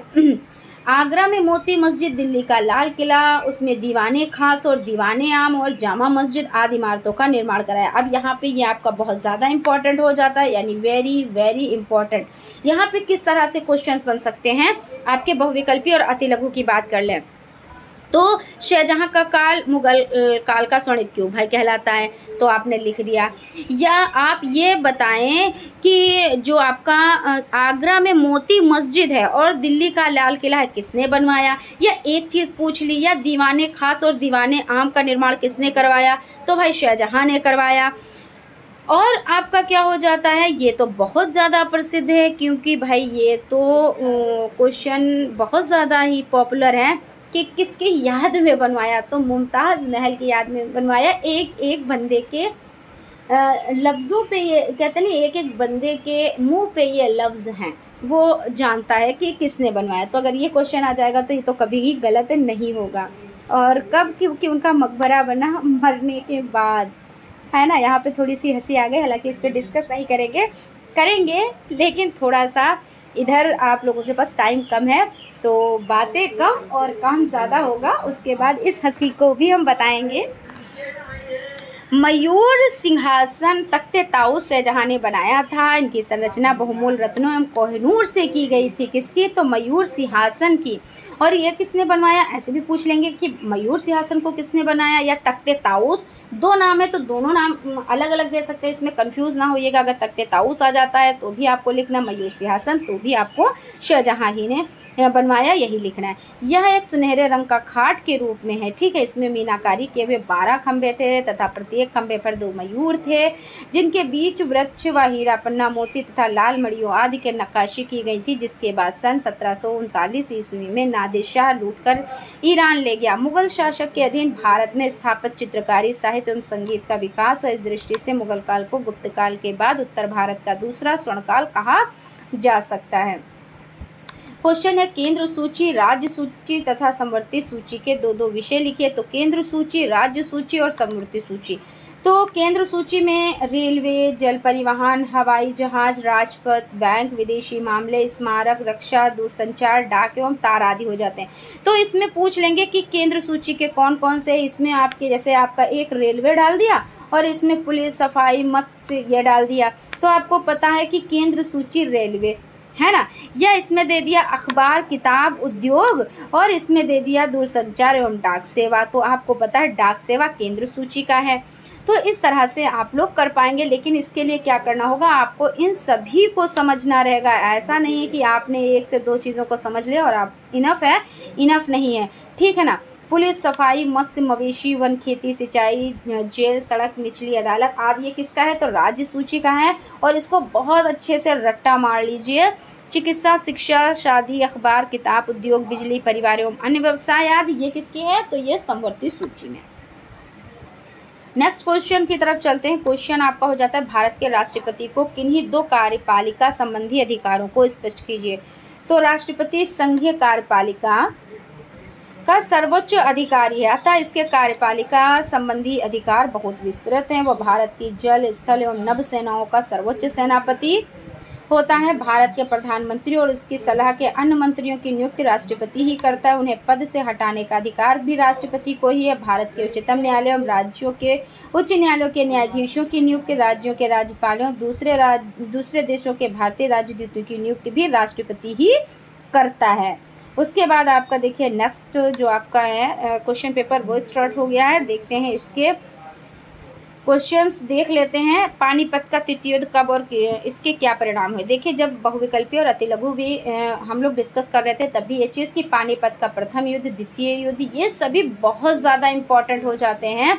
इसलिए आप इनको बहुत अच्छे से किनके मध्य हुआ, कब हुआ, विजय किसकी हुई, तो इन सभी को आप अच्छे से याद रखिएगा। तो पानीपत का तृतीय युद्ध 14 जनवरी 1761। पानीपत के टोटल युद्ध कितने हुए, तो 3 हुए, 1526, 1556, 1761 ईस्वी में, ठीक है। तो कभी कभी खाली इतने पूछ लेंगे कि 14 जनवरी, 15 जनवरी, 18 दिसंबर, कुछ भी आपको दे देंगे तो उसमें एक आपका राइट होगा 14 जनवरी, तो आप इस पे टिक कर देंगे, ठीक है ना। क्योंकि डेट भी पूछ लेते हैं कभी कभी और सन भी पूछ लेते हैं, तो दोनों चीज़ें आपकी तैयार होनी चाहिए। किसके मध्य हुआ ये भी आपको याद रखना है, किसकी विजय हुई ये भी आपको याद रखना है।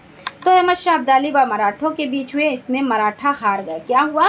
तृतीय युद्ध में मराठा हार गए और अहमद शाह अब्दाली विजित हुए। और अहमद शाह अब्दाली देखिए यहाँ पे वही लिखा है, जीत गए। इसमें काफ़ी लोगों ने सक्रिय रूप से भाग लिया। इसमें मराठे की ओर से 45,000 से 60,000 सैनिक थे। इसमें मराठों का प्रभुत्व कम हुआ। उसके बाद है मुगल काल को साहित्य का स्वर्ण युग माना जाता है। क्यों? तो मुगल काल में क्यों इसको साहित्य युग माना जाता है, तो यहाँ पे हम देख लेते हैं। तो मुगल काल में साहित्य का निर्माण विभिन्न भाषाओं में हुआ। नवीन रचना और अनुवाद दोनों ही दृष्टि से इस समय में महत्वपूर्ण कार्य हुआ। फारसी, संस्कृत, हिंदी आदि के अतिरिक्त उर्दू भाषा का विकास भी इस काल में हुआ। फारसी साहित्य में मुख्य स्थान ऐतिहासिक पुस्तकों एवं आत्मकथाओं का है। इसमें बाबर की आत्मकथा तुज़-ए बाबरी, ये बहुत क्वेश्चन आता है कि तुज़-ए बाबरी, बाबर की आत्मकथा तुज़-ए बाबरी, अबुल फजल का अकबरनामा, ये किस भाषा में है? तो तुर्की भाषा में है। ये किसकी आत्मकथा है? तो बाबर की आत्मकथा है। तो इस तरह से अबुल फजल अकबरनामा, और अबुल फजल की पुस्तक तो अकबरनामा हो जाती है, और आईने अकबरी गुलबदन बेगम की हुमायूंनामा आदि हो जाते हैं। क्या है? यहाँ पे समझ लेते हैं कि जिसमें बाबर की आत्मकथा तुज़-ए बाबरी, अबुल फजल का अकबरनामा और आईने अकबरी, ये और गुलबदन का हुमायूंनामा हो जाता है। ठीक है ना, ये याद रखिएगा, बहुत ज़्यादा इम्पोर्टेंट है। गुलबदन का हुमायूंनामा है। विभिन्न बादशाहों और सरदारों द्वारा लिखे गए पत्र भी फारसी साहित्य में महत्वपूर्ण स्थान रखते हैं। हिंदी साहित्य में पद्मावत, मुगावत नामक 2 श्रेष्ठ ग्रंथों की रचना हुई। संस्कृत में फारसी प्रकाश का कोश तैयार किया गया। और यहाँ पे आपका हो जाता है, इस काल में अनेक विद्वानों ने धार्मिक साहित्य और वीर गाथाओं का निर्माण किया। इसीलिए इसको क्या कहा जाता था? इसको कहा जाता है मुगल काल का साहित्य का स्वर्ण युग। क्यों? क्योंकि यहाँ पे ये आपको रचनाएं जितनी है याद कर लेंगे आप, तो इससे देखिए एक क्वेश्चन तो आपका ये तो तैयार ही हो गया। मुगल काल को साहित्य का स्वर्ण युग क्यों कहा जाता है, बताएं। उसके बाद आपके बहुत सारे क्वेश्चन, जैसे हुमायूंनामा का लेखक कौन है? तो गुलबदन बेगम आया हुआ क्वेश्चन है। या बाबर की आत्मकथा तो तुज़-ए बाबरी किस भाषा में लिखी गई? तो तुर्की में। अबुल फजल ने क्या लिखा? तो अकबरनामा लिखा। और आईने अकबरी भी लिखी। आईने अकबरी का लेखक कौन है? तो आईने अकबरी का लेखक अबुल फजल हो जाता है। यानी यहाँ पे देखिए कितने क्वेश्चंस आपको मिल गए, और जो बहुत ज़्यादा इम्पोर्टेंट है और आए हुए क्वेश्चंस हैं ये। ऐसे मैं नहीं कह रही हूँ, आप लोग देख लें। जो क्लास आपका बहुविकल्पीय टाइप का है और अति लघु उत्तरीय टाइप का, आप देख लें, उससे मिलान कर लें आप। उसके बाद है बक्सर के युद्ध का वर्णन कीजिए। बक्सर का युद्ध बहुत ज़्यादा इम्पोर्टेंट, 1764 सन तो आप एकदम घोल के पी जाएं, किसी सन को आपको छोड़ना नहीं है।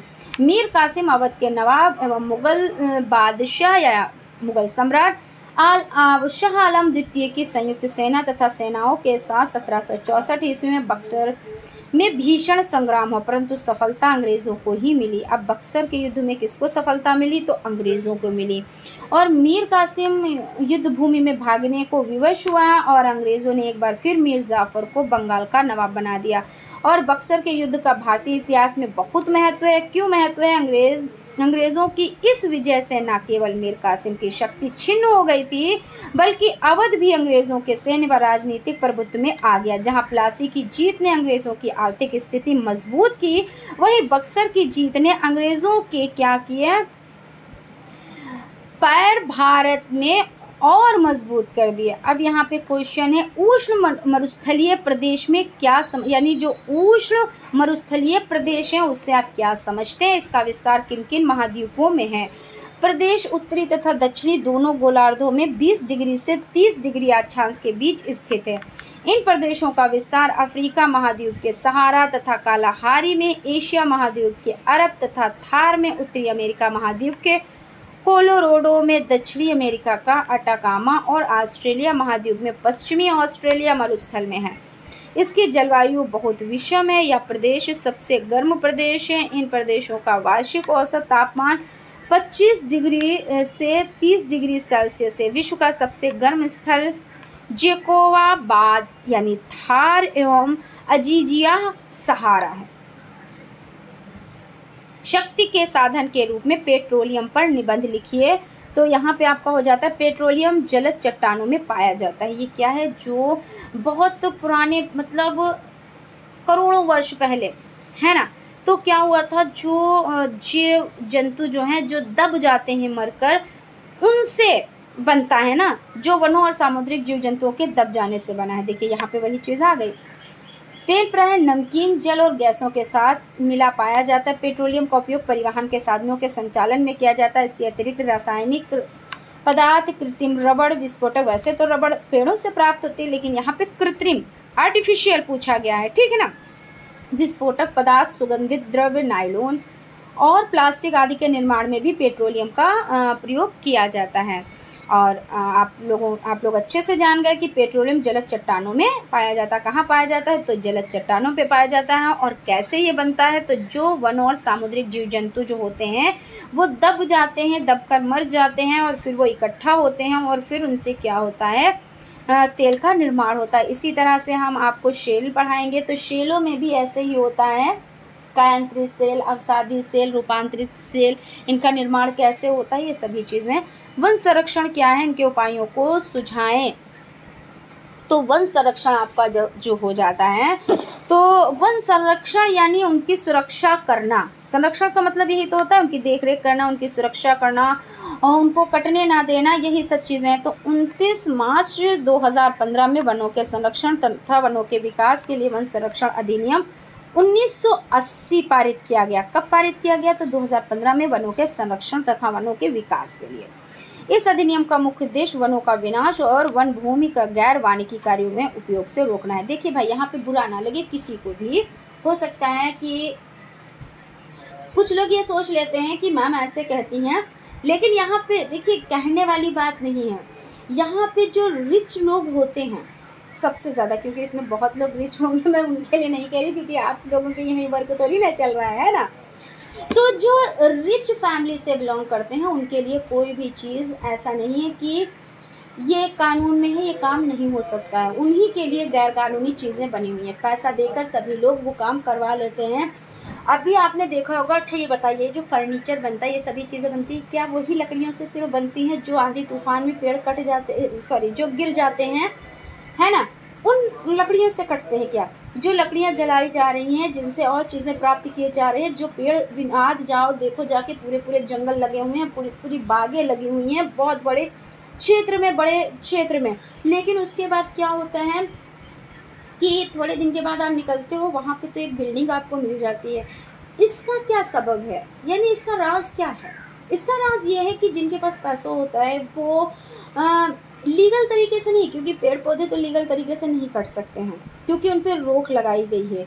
और आपने अभी यहाँ पे पढ़ा 1980 पारित किया गया, और 29 मार्च 2015 के वन संरक्षण तथा वनों के विकास के लिए वन संरक्षण अधिनियम 1980 पारित किया गया। इसके तहत क्या किया गया कि वनों संबंधी योजनाएं इस प्रकार हो ताकि संरक्षण को बढ़ावा मिले और वनों की कटाई जहाँ तक संभव हो रोकी जानी चाहिए। नहीं रुक रही है, वनों की कटाई नहीं रुक रही है, वृक्षारोपण नहीं हो रहा है। क्यों नहीं हो रहा है? क्योंकि उनको चाहिए बड़े बड़े मॉल बनाना है, बड़े बड़े होटल्स बनाने हैं, ठीक है, तो उनको क्या करना है, पेड़ों को काटना है। और पेड़ों को काटना है तो ऐसा नहीं है कि आपको दिन के उजाले में वो नहीं कटते हुए मिलेंगे, वो रात के अंधेरे में कटते हुए मिलेंगे। जिनमें इन्वॉल्व कौन होता है? इन्वॉल्व पैसा लेने वाला होता है। मैं ये तो नहीं कह रही कौन पैसा लेता है, लेकिन आप लोग खुद समझदार है कि पैसा लेकर ये सभी काम हो रहे हैं और अंधाधुंध हो रहे हैं। और बाद में क्या है कि ऊपर वाले ने इतनी गर्मी कर रखी है, ऊपर वाले ने बारिश नहीं की है, वो बारिश नहीं कर रहे हैं। हम लोगों ने क्या पाप किए हैं? पाप कोई नहीं कर रहा है। हम लोगों ने क्या किया? अपने फ़ायदे के लिए ही पेड़ पौधों को बेच दिया है, पेड़ पौधों को कटवा रहे हैं पैसे के लालच में। उसमें फ़ायदा एक का हो रहा है, लेकिन नुकसान सभी का हो रहा है। जैसे मैं यहाँ पे एक चीज़ और कहना चाहूँगी थोड़े से, जैसे आपके टावर लगे हुए हैं, जो मोबाइल के टावर है, इस पे आप लोगों को एक्शन लेना चाहिए। कहाँ पे एक्शन लेना चाहिए? जहाँ पे आपकी बस्ती में ये लगे हुए हैं। जब कहते हैं कि मोबाइल आप अपने रूम में रख के नहीं, मतलब आप रूम में रखें और रात में आप सो जाएं, वो चीज़ भी नहीं सही है। आप रूम से उसको बाहर निकालें और फिर स्विच ऑफ करें, स्विच ऑफ करके बाहर रखें, तब आप रूम में सोएं, ठीक है? ये चीज़ है ना, आप इससे सहमत है ना? लेकिन क्या है, आपके सिर पर टावर लगा हुआ है, सिर पर टावर लगा हुआ है, जिसकी ज़मीन थी उसने अपनी ज़मीन दे दी, और उसने टावर लगा लिया। क्या करना चाहिए? देखिए सभी चीज़ें ज़रूरी है। अगर आज ये टावर ना है भाई, नहीं है, तो हम लोग ये सब कैसे, ऑनलाइन शिक्षा, ये सभी चीज़ें, बहुत बड़े बड़े वर्क इससे हो रहे हैं, ज़रूरी है। लेकिन ज़रूरी तो नहीं है जिस चीज़ से हमें फ़ायदा मिल रहा है तो हम उसको, उसके नुकसान भी झेल रहे हैं, और इतने ज़्यादा झेल रहे हैं कि ज़िंदगी ही नहीं बचेगी, है ना। तो क्या करना चाहिए? बस्ती से बाहर लगवाना चाहिए। अगर कहीं पे आप के सम्मुख, आपके आस पड़ोस में ऐसी चीज़ है तो आपको वहाँ पे रोक टोक करनी चाहिए कि भाई आप ले जाओ इसको, बस्ती से बाहर लगाओ जाके, न कि आप बस्ती के अंदर लगाओगे, क्योंकि आपको तो पैसा मिलेगा, अच्छी चीज़ है भाई, उसका रेंट मिलता है ना। लेकिन जिसको रेंट मिल रहा है तो जान तो उसकी भी जोखिम में है, ऐसा तो नहीं है कि उसकी जान जोखिम में नहीं है, और बाकी जिसको कुछ भी नहीं मिल रहा उसकी भी जान जोखिम में है। तो जिसको मिल रहा है उसकी भी जान जोखिम में, मिलने से क्या फ़ायदा जब जान ही नहीं बचेगी, है ना। तो यहाँ पे बहुत सी ऐसी चीज़ें हैं जो चीज़ें हो रही हैं और लगातार हो रही हैं, और हमको पता भी है कि हमको इससे कितना नुकसान है। तो यहाँ पे इसी तरह से वनों के बारे में भी हम वनों के बारे में ही हम बात कर रहे थे, लेकिन हमको ये टॉपिक यहाँ पे हमने सोचा कि रखना चाहिए, ठीक है ना। और वनों की कटाई पे कोई फ़र्क नहीं पड़ रहा है, वो कट ही रहे हैं, बस रोके वो जा रहे हैं जो कोई अपने, जैसे कि मान लीजिए कि थोड़ी सी लकड़ियाँ कोई लेके जा रहा है छोटी तादाद में, और उसका किसी चीज़ से कोई मतलब नहीं है, वो तो यहाँ से आया, यहाँ से थोड़ी दूरी पे वो पहुँचा रहा है, उसको पकड़ लिया जाता है, और फिर उससे इतना पैसा ले लिया जाता है कि जितने की वो लकड़ी नहीं, उससे ज़्यादा उससे पैसा ले लिया जाता है, ठीक है। तो पकड़ में, और बाद में क्या कर दिया जाता है, हाँ वो पकड़े गए, ऐसा नहीं है। और जो कर रहे हैं रियल में उनको कोई नहीं पकड़ता है, ठीक है ना। बात बुरी है, थोड़ी सी बुरी लग रही होगी किसी, हालांकि लगनी नहीं चाहिए, क्योंकि अगर आज हम ही लोग जागृत नहीं होंगे, हम ही लोग अगर इस पे एक्शन नहीं लेंगे तो आगे फिर कैसे काम चलेगा। बात किसी को भी बुरी नहीं लगनी चाहिए, मैं किसी को गलत नहीं कह रही हूँ, बस ये चीज़ है कि जागृत हो जाएं, जागे, हम ही लोग जागेंगे तभी कुछ आगे हो पाएगा, वरना हमारी जो आने वाली पीढ़ी होगी हम उसके लिए कुछ बचाएंगे ही नहीं। और बस ऐसे ही, बस वो किताबों में पढ़ेंगे कि कभी वृक्ष भी हुआ करते थे, है ना, इस तरह से। वे कौन से विभिन्न तरीके हैं जिनके द्वारा लोकसभा केंद्रीय मंत्रिपरिषद पर नियंत्रण रखती है? तो केंद्रीय मंत्रिपरिषद लोकसभा के प्रति सामूहिक रूप से उत्तरदायी है। केंद्रीय मंत्रिपरिषद तभी तक अपने पद पर बनी रह सकती है जब तक उसे लोकसभा का विश्वास प्राप्त न हो। लोकसभा मंत्रिपरिषद के विरुद्ध अविश्वास प्रस्ताव पारित कर उसे अपदस्थ कर सकती है। काम रोको प्रस्ताव पारित करके केंद्रीय मंत्रिमंडल की गतिविधियों को प्रकाश में ला सकती, प्रश्न पूछकर आलोचना कर सकती है, ठीक है। तो यहाँ तक आपका हो गया। चलते हैं नेक्स्ट क्वेश्चन की तरफ। क्वेश्चन आपका हो जाता है, भारत में जनहित याचिका का आरंभ कब हुआ? जनहित याचिका के 2 लाभ लिखे। तो भारत में इसकी शुरुआत 1981 में हुई। इनको शुरू करने में उच्चतम न्यायालय के न्यायाधीश श्री पी.एन. भगवती, कौन? तो श्री पी.एन. भगवती का विशेष योगदान रहा। और इस प्रकार का पहला वाद भागलपुर बिहार में बंद विचाराधीन कैदियों से संबंधित था। राजकोषीय नीति के उपकरण अथवा विधियों का संक्षिप्त वर्णन कीजिए। तो अर्थनीति के संदर्भ में सरकार के राजस्व संग्रह तथा व्यय के समुचित नियमन द्वारा अर्थव्यवस्था को वांछित दिशा देना राजकोषीय नीति कहलाते। इसके 2 प्रमुख उपकरण हैं, कर स्तर एवं ढांचे में परिवर्तन करना, विभिन्न पदों में सरकार द्वारा व्यय में परिवर्तन। राजकोषीय विधि पूंजी निर्माण, राष्ट्रीय आय में वृद्धि, आय व धन वितरण विषमताओं को कम करना, मुद्रास्फीति दशाओं पर नियंत्रण लगाना, रोजगार से सुअवसरों में वृद्धि करना। उत्तर प्रदेश की आय की स्रोत का उल्लेख कीजिए। तो उत्तर प्रदेश की जो आय की स्रोत हैं वो क्या क्या है? बहुत ज़्यादा इम्पोर्टेंट है। भू राजस्व या मालगुजारी हो जाता है, कृषि आयकर हो जाता है, राज्य उत्पाद शुल्क है, वस्तु एवं सेवा कर है, प्रशासनिक प्राप्तियां, राजकीय व्यवसाय से शुद्ध आय, कारखाने, सिंचाई का कार्य, सड़क एवं जल परिवहन, सार्वजनिक निर्माण कार्य, वनों से आय। तो इस तरह से आपका हो जाता है। उसके बाद नेक्स्ट क्वेश्चनों की तरफ के चलते हैं। नेक्स्ट क्वेश्चन, क्योंकि आपको पता है काफ़ी लॉन्ग वीडियो होने वाली है, क्योंकि ये भाई आप लोगों के लघु उत्तरीय टाइप क्वेश्चंस हैं, और हर जो भी आपके जैसे 2016, 2017, 2018 जो भी हैं, जितने भी हैं, तो जो आपके लघु उत्तरीय टाइप क्वेश्चंस होते हैं 10 क्वेश्चंस आते हैं। तो 10 क्वेश्चन से आप उसको काउंट कर ले कितने होंगे, मल्टीप्लाई कर ले, तो क्वेश्चंस तो भाई हैं, है ना। और चीज़ों को समझते हुए भी चल रहे हैं तो थोड़ा सा लॉन्ग होगा, लेकिन आपको एक ही क्लास में सभी चीज़ें प्रोवाइड हो रही हैं।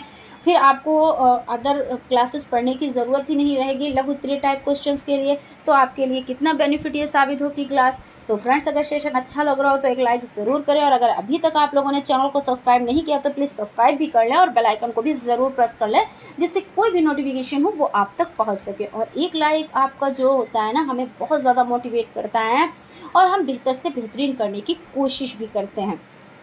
ठीक है, अब यहाँ पे देखिए क्वेश्चन आ गया, पानीपत के तृतीय युद्ध में मराठों की पराजय के क्या कारण थे। तो यहाँ पे देखिए आप लिख सकते हो इस तरह से कि पानीपत का तृतीय युद्ध कब हुआ, किसके मध्य हुआ, ये सभी चीज़ें आप इसमें लिख सकते हो। और कारणों का उल्लेख करें तो पानीपत का तीसरा युद्ध मराठों के लिए घातक सिद्ध हुआ, क्योंकि पंजाब के आक्रमण से अहमद शाह अब्दाली का भारत में आगमन हुआ, है ना। और इस युद्ध में पहली बार क्या हुआ, यहाँ पे थोड़ा सा यहाँ पे आपका हो जाता है कि इस युद्ध में पहली बार छापा मार युद्ध पद्धति के स्थान पर खुले रूप में मैदान में युद्ध हुआ था, और जिससे कि मराठा अभ्यस्त नहीं थे। और बाद में क्या हुआ, इस युद्ध में उच्च कोटि के मराठा सैनिकों एवं पेशवाओं को अपनी जान से हाथ धोना पड़ा, और इस तरह मराठों का पतन हुआ एवं अंग्रेज़ों को साम्राज्य विस्तार का अवसर इसमें मिल गया था। तो इस तरह से आपका ये हो जाता है क्वेश्चन। उसके बाद चलते हैं नेक्स्ट क्वेश्चन की तरफ। खानवा का युद्ध किसके किसके बीच हुआ था। तो खानवा का युद्ध देखिए 1526 ईस्वी में आपका 1526 ईस्वी में आपका पानीपत का प्रथम युद्ध हुआ था, और खानवा का युद्ध हुआ था इसके तुरंत बाद, तो 1527 ईस्वी में हुआ था। इस तरह से आप सीरियल वाइज इसको याद कर सकते हो। और ये सभी युद्ध बहुत ज़्यादा इंपॉर्टेंट है, पानीपत का युद्ध, खानवा का युद्ध, घाघरा का युद्ध, चंदेरी का युद्ध, ये सभी, ठीक है ना। तो इसमें हुआ था किसमें, तो 1527 में हुआ था, और राणा सांगा का पूरा नाम संग्राम सिंह था। बाबर ने फतेहपुर सीकरी आगरा से 30 मील की दूरी पर खानवा नामक स्थान पर राणा सांगा को युद्ध में हरा दिया। किसने हरा दिया, तो यहाँ पे आप देख सकते हैं कि बाबर ने, ठीक है ना, बाबर ने फतेहपुर सीकरी आगरा में 30 मील की दूरी पर, अब भाई बाबर का ये टाइम था, है ना। और इनकी मृत्यु की अगर बात की जाए तो 1530 ईस्वी में हुई थी, और यहाँ पे किसकी, तो बाबर की मृत्यु की बात कर रहे हैं। और इसके बाद यहाँ पे क्या हुआ, युद्ध में हरा दिया सन 1528 ईस्वी में चंदेरी के शासक मेदिनी राय को। अब देखिए यहाँ पे कौन सा युद्ध आ गया, तो यहाँ पे आपका हो जाता है चंदेरी का युद्ध। देखिए पानीपत का युद्ध, खानवा का युद्ध, घाघरा का युद्ध, चंदेरी का युद्ध, तो इस तरह से बहुत ज़्यादा इंपॉर्टेंट हो जाते हैं। यहाँ पे देखते हैं तो 28 ईस्वी में चंदेरी के शासक मेदिनी राय को तथा अफगान सरदारों को 1529 ईस्वी में घाघरा के युद्ध में। अब घाघरा का युद्ध देखिए में पराजित भारत के मुगल साम्राज्य की स्थापना की। सन 1530 ईस्वी में बाबर की मृत्यु हो गई। कब हो गई, तो 1530 ईस्वी में। और बाबर एक उच्च कोटि का साहित्यकार भी था, यानी बाबर क्या थे, तो बहुत ही उच्च कोटि के साहित्यकार थे। इन्होंने अपनी आत्मकथा तुज़-ए बाबरी में लिखी, और जो ये तुज़-ए बाबरी जो आत्मकथा है किस भाषा में, तो तुर्की में बहुत ज़्यादा पूछी जाती है, बहुत ज़्यादा वेरी वेरी वेरी इंपॉर्टेंट है, ठीक है। उसके बाद चलते हैं नेक्स्ट क्वेश्चन की तरफ। नेक्स्ट क्वेश्चन आपका हो जाता है, शाहजहाँ के काल को मुगल काल का स्वर्ण काल क्यों कहा जाता है। तो ये रिपीटेड क्वेश्चन है, तो रिपीटेड क्वेश्चन जब है तो यहाँ पे थोड़ा सा इसको देख लेते हैं। तो हालांकि चीज़ें जितनी बार रिपीट होंगी उतना अच्छा, लेकिन बहुत ज़्यादा डिस्कस नहीं करेंगे, थोड़ा सा यहाँ पे लेकर चलेंगे। तो शाहजहाँ को स्थापत्य काल में यानी स्थापत्य कला में बहुत ज़्यादा रुचि थी, यानी बहुत ज़्यादा इंटरेस्ट था। और इन्होंने क्या कहा, इन्होंने क्या किया, आगरा में ताजमहल का निर्माण किया। भाई किसकी याद में, तो अपनी पत्नी मुमताज़ महल की याद में कराया। और आगरा में मोती मस्जिद, दिल्ली का लाल किला, दीवाने ख़ास, दीवाने आम, जामा मस्जिद आदि इनका निर्माण कराया। और मयूर सिंहासन जो तख्ते ताऊस कहा जाता है, इसका भी निर्माण इन्होंने कराया, ठीक है। तो आप यहाँ पे और देख लें, बाकी तो हम लोग इस पर डिस्कस कर ही चुके हैं। औरंगजेब की धार्मिक नीति के क्या परिणाम थे, तो अंग्रेज़ों ने जाटों, सिखों, उत्तर पश्चिम के पठानों, राजपूतों, मराठों, मेवात तथा नारलोन के सतनामियों के लंबे समय तक संघर्ष करना पड़ा।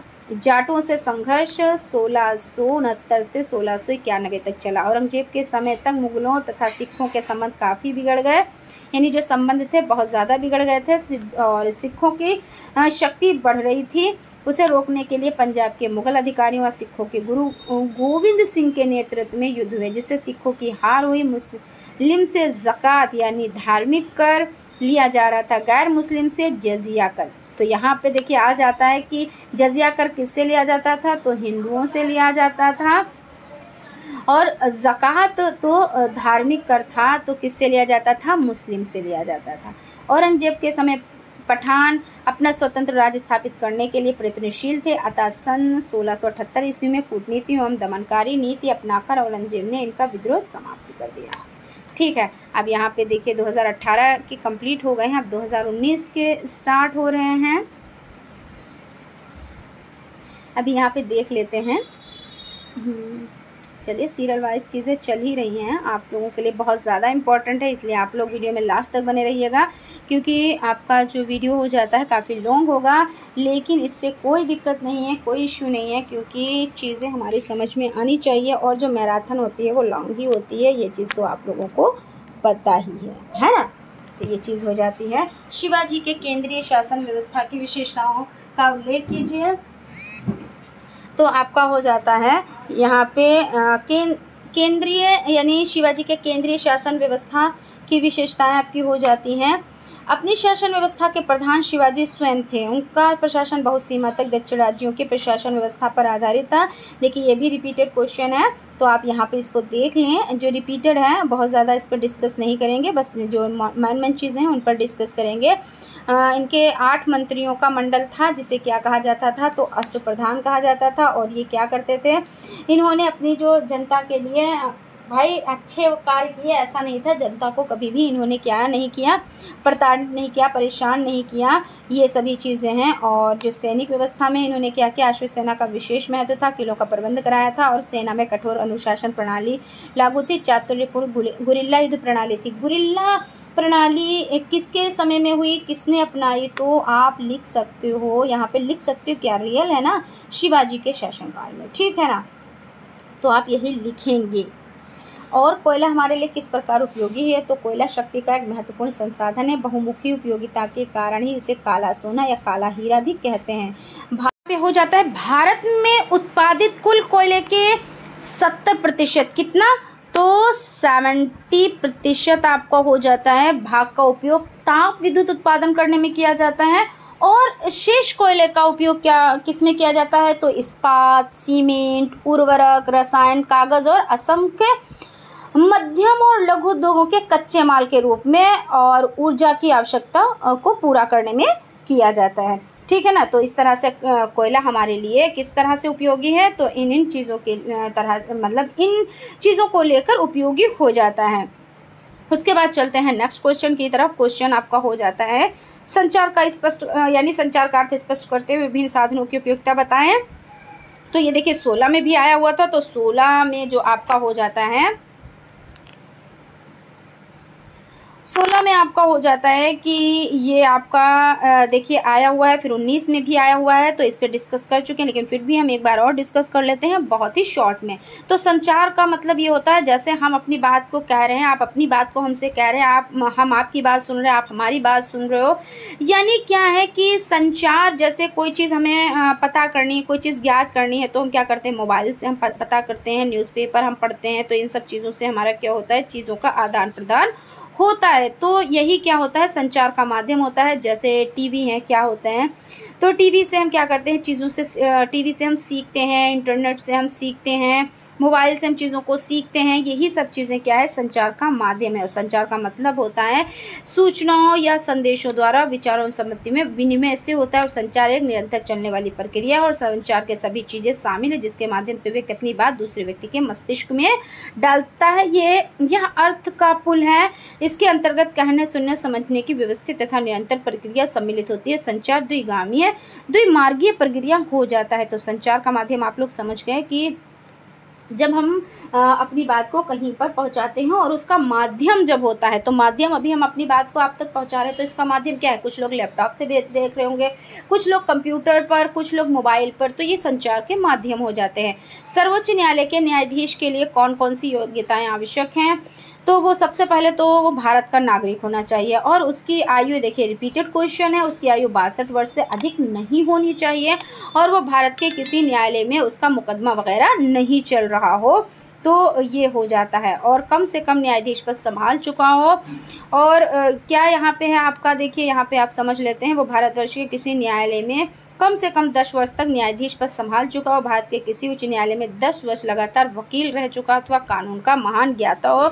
और उस पर भाई देखिए कोई जो इन ओहदों पर होता है तो वो भारत का नागरिक तो उसको होना ही चाहिए, प्लस उस पर क्या होना चाहिए, कोई भी ऐसे मुकदमे वगैरह ना हो। और एक चीज़ और मैं आपको यहाँ पे बता देती हूँ कि जैसा कहते नहीं, बहुत लोग कोई गलत वर्क कर लेते हैं या कुछ ऐसा करते हैं, तो जो पढ़े लिखे लोग हैं उनको इन सब चीज़ों का बहुत ही ध्यान रखना होता है। जैसे लड़ाई झगड़ा करना, किसी को अपशब्द कहना, किसी को कुछ ऐसा नहीं, क्योंकि अगर आपकी एक बार FIR दर्ज हो जाती है तो क्या होता है, फिर आपको बहुत ही ज़्यादा दिक्कतों का सामना करना पड़ सकता है।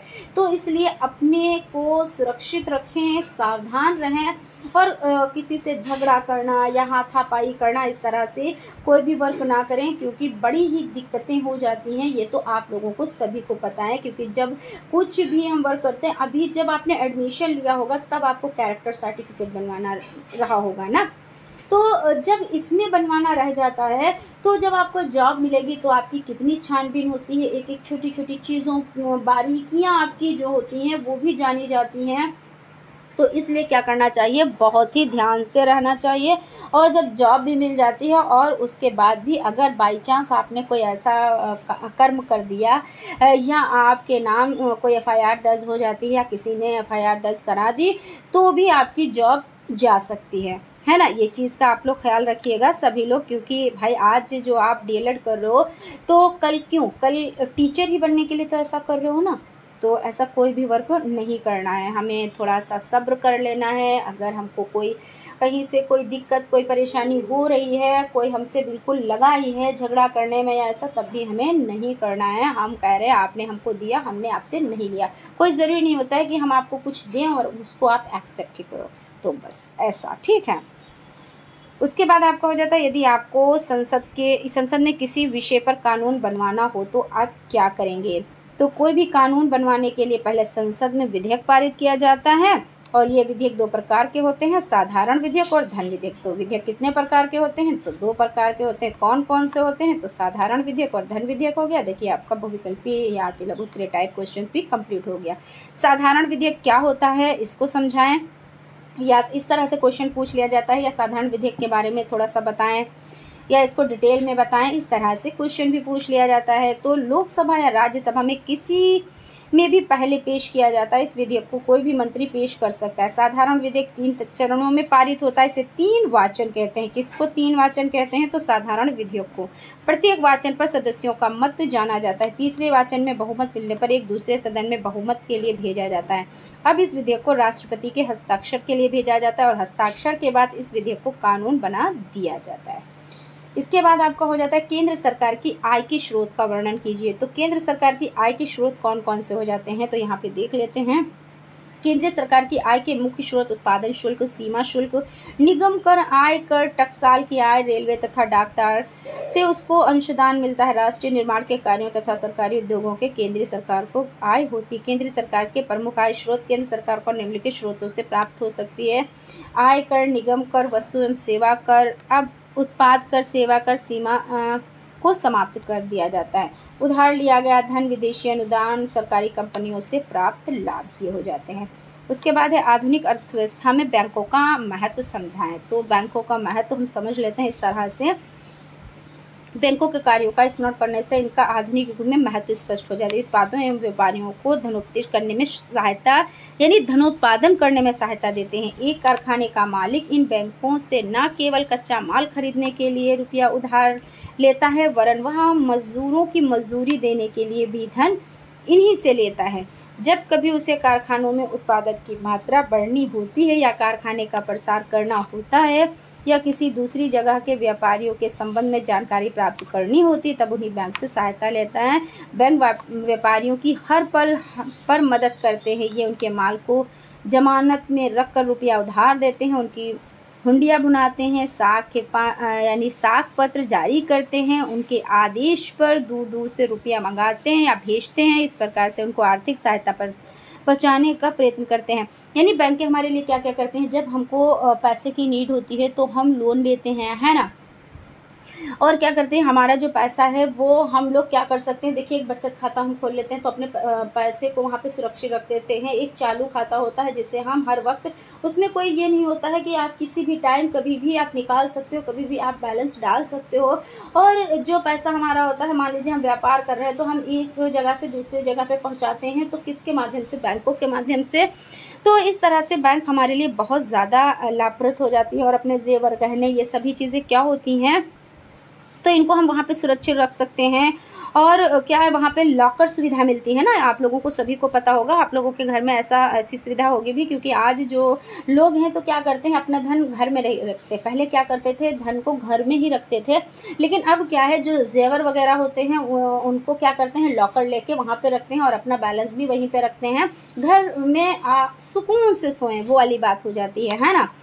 तो अब रात में जागने की ज़रूरत नहीं रहती। पहले लोग क्या करते थे, पूरी पूरी रात जागते थे, जिनके पास पैसा होता था, और जिनके पास तो है ही नहीं तो उनको तो कोई टेंशन ही नहीं होती थी। दिन भर काम किया और शाम को आराम से सो गए, जितने का काम किया उतना खा लिया, ख़त्म हो गई कहानी, है ना। तो वो वाली चीज़ हो गई। और जिस देश में बैंकिंग व्यवस्था जितनी अधिक उन्नत होती है, उसकी आर्थिक स्थिति उतनी ही सुदृढ़ होती है।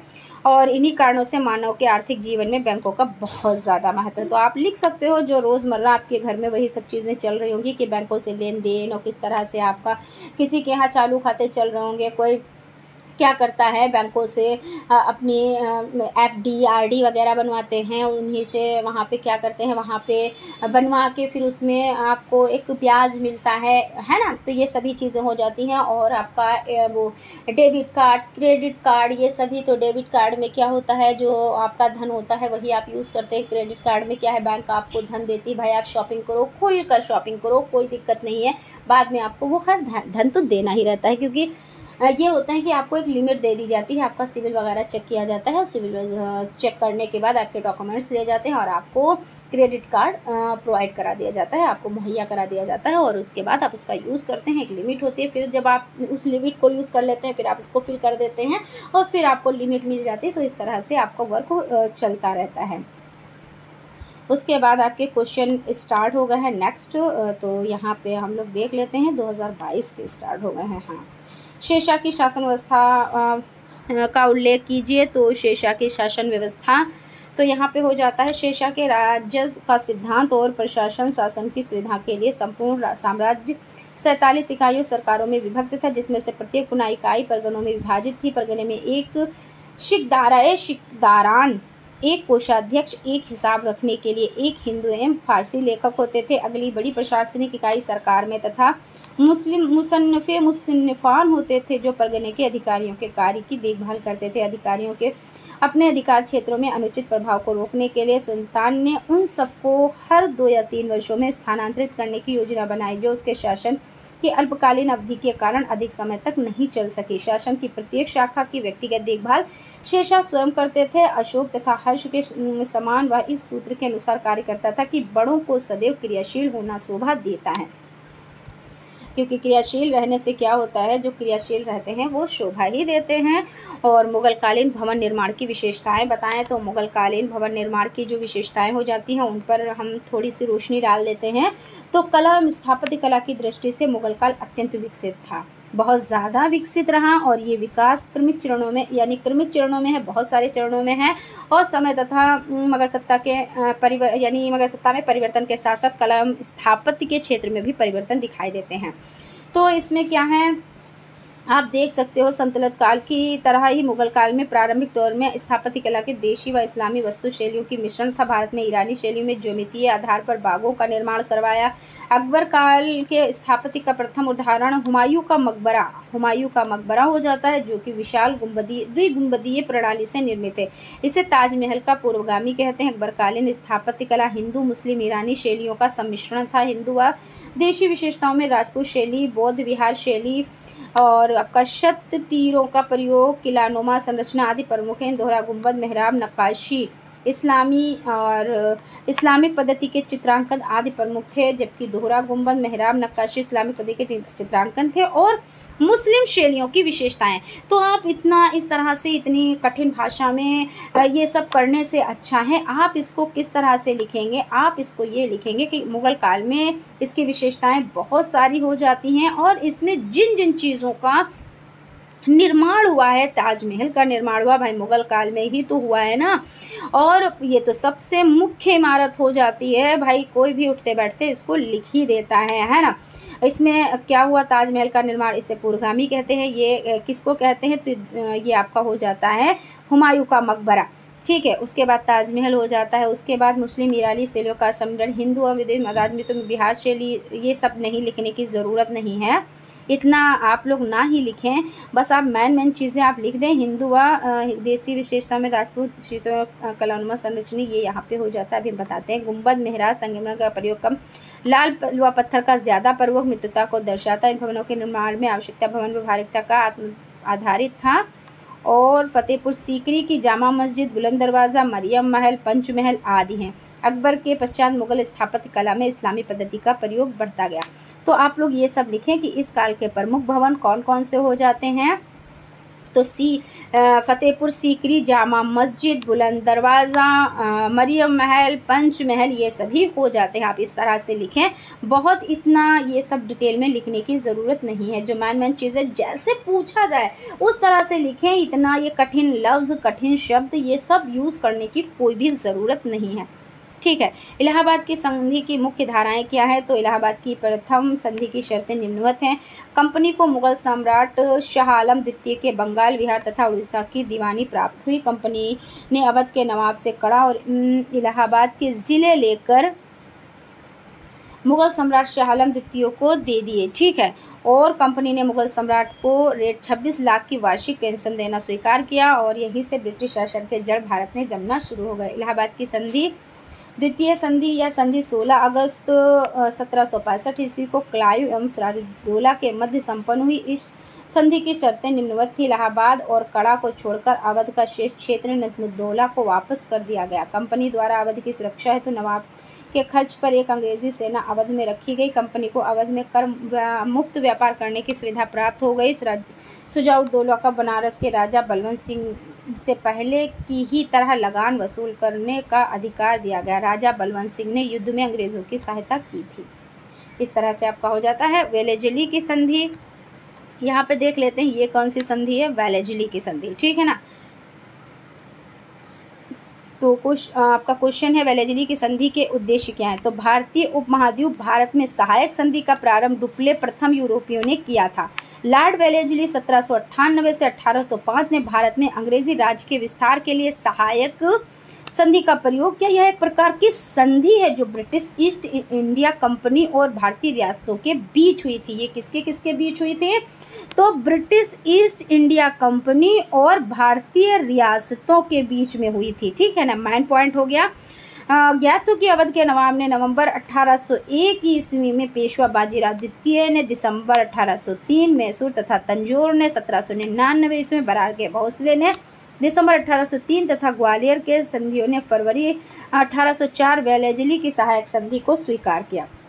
इसके अतिरिक्त जोधपुर, जयपुर, मच्छेड़ी, बूंदी तथा भरतपुर के भारतीय नरेशों ने भी सहायक संधि को स्वीकार किया, ठीक है। तो ये सहायक संधि हो जाती है और इसके उद्देश्य यानी उद्देश्य देख लें, इसमें और विशेषताएं भी देख लें। अंग्रेज़ों के साथ सहायक गठबंधन करने वाले भारतीय शासक को अपने स्वयं के सशस्त्र बलों को भंग करना पड़ा और अपने क्षेत्र में ब्रिटिश सेना को स्वीकार करना पड़ा, और भारतीय शासकों को ब्रिटिश सेना का भुगतान करना पड़ेगा। अगर वह भुगतान करने में असफल हुआ तो क्षेत्र में से एक भाग को अंग्रेज़ों को सौंप दिया जाएगा, ठीक है। आप इतना लिख देंगे, इनफ होगा। उसके बाद एक कॉर्नवालिस द्वारा किए गए सुधारों का उल्लेख कीजिए। तो Cornwallis, Lord Cornwallis fort William presidency के गवर्नर जनरल रहे थे और वो बंगाल के गवर्नर जनरल थे। उन्होंने 1793 ईस्वी में बंगाल में स्थायी बंदोबस्त के रूप में एक नई राजस्व पद्धति की शुरुआत की। इसके समय में ज़िले के सभी अधिकार कलेक्टर को दिया गया और इसे ही भारतीय सिविल सेवा का जनक माना जाता है। इन्होंने कंपनी के कर्मचारियों के व्यक्तिगत व्यापार पर प्रतिबंध लगा दिया। इन्होंने भारतीय न्यायाधीश युक्त अदालतों को समाप्त कर उसके स्थान पर 4 भ्रमण करने वाली अदालतें, जिसमें 3 बंगाल के लिए और एक बिहार के लिए नियुक्त की गई। 1793 ईस्वी में प्रसिद्ध कॉर्नवालिस कोड का निर्माण करवाया जो शक्तियों के पृथक्करण सिद्धांतों पर आधारित थी। जिले में पुलिस थाना की स्थापना कर एक दरोगा को इसका इंचार्ज बनाया गया। विलियम बेंटिंक द्वारा किए गए सामाजिक सुधारों का उल्लेख कीजिए। तो बेंटिंक ने सामाजिक सुधार भी किए। कंपनी ने अभी तक भारतीय रीति रिवाज में हस्तक्षेप नहीं किया था और बेंटिंक ने कंपनी की नीति बदली और बेंटिंक ने सामाजिक क्षेत्र में बहुत सारे कार्य किए जो इस प्रकार है, देख ले। इनके क्षेत्र में क्या था कि इन्होंने बहुत सारे काम किए। सबसे पहले आपका हो जाता है नर बलि पर रोक। क्या था इनका? तो नर बलि पर रोक हो जाता है, नर बलि पर रोक। तो इसमें हो जाता है भारत के कुछ भागों में देवताओं को खुश करने के लिए क्या होता था, मानव बलि जो होती थी उसका प्रचलन बहुत था। मद्रास में अनार जातियाँ भूदेव को खुश करने के लिए जिंदा जो मनुष्य थे उनकी बलि दी जाती थी। उड़ीसा के खोंद लोग भी इस प्रथा का क्या था, इस प्रथा का प्रचलन था वहाँ पर। और विलियम बेंटिंक ने एक अधिनियम को लागू करके ये जो बुरी प्रथा थी यानी कुप्रथा थी उसको फिनिश किया यानी समाप्त कर दिया और मानव बलि पर कानूनी प्रतिबंध लगा दिया। दूसरी क्या थी यहाँ पे थोड़ा सा सही से लिख देते हैं, वो नर बलि पर रोक, नर बलि पर रोक हो जाती है। और दूसरा आपका क्या हो जाता है, दासों की स्थिति में सुधार। दूसरा क्या हो जाता है, दासों की स्थिति में सुधार, स्थिति में सुधार।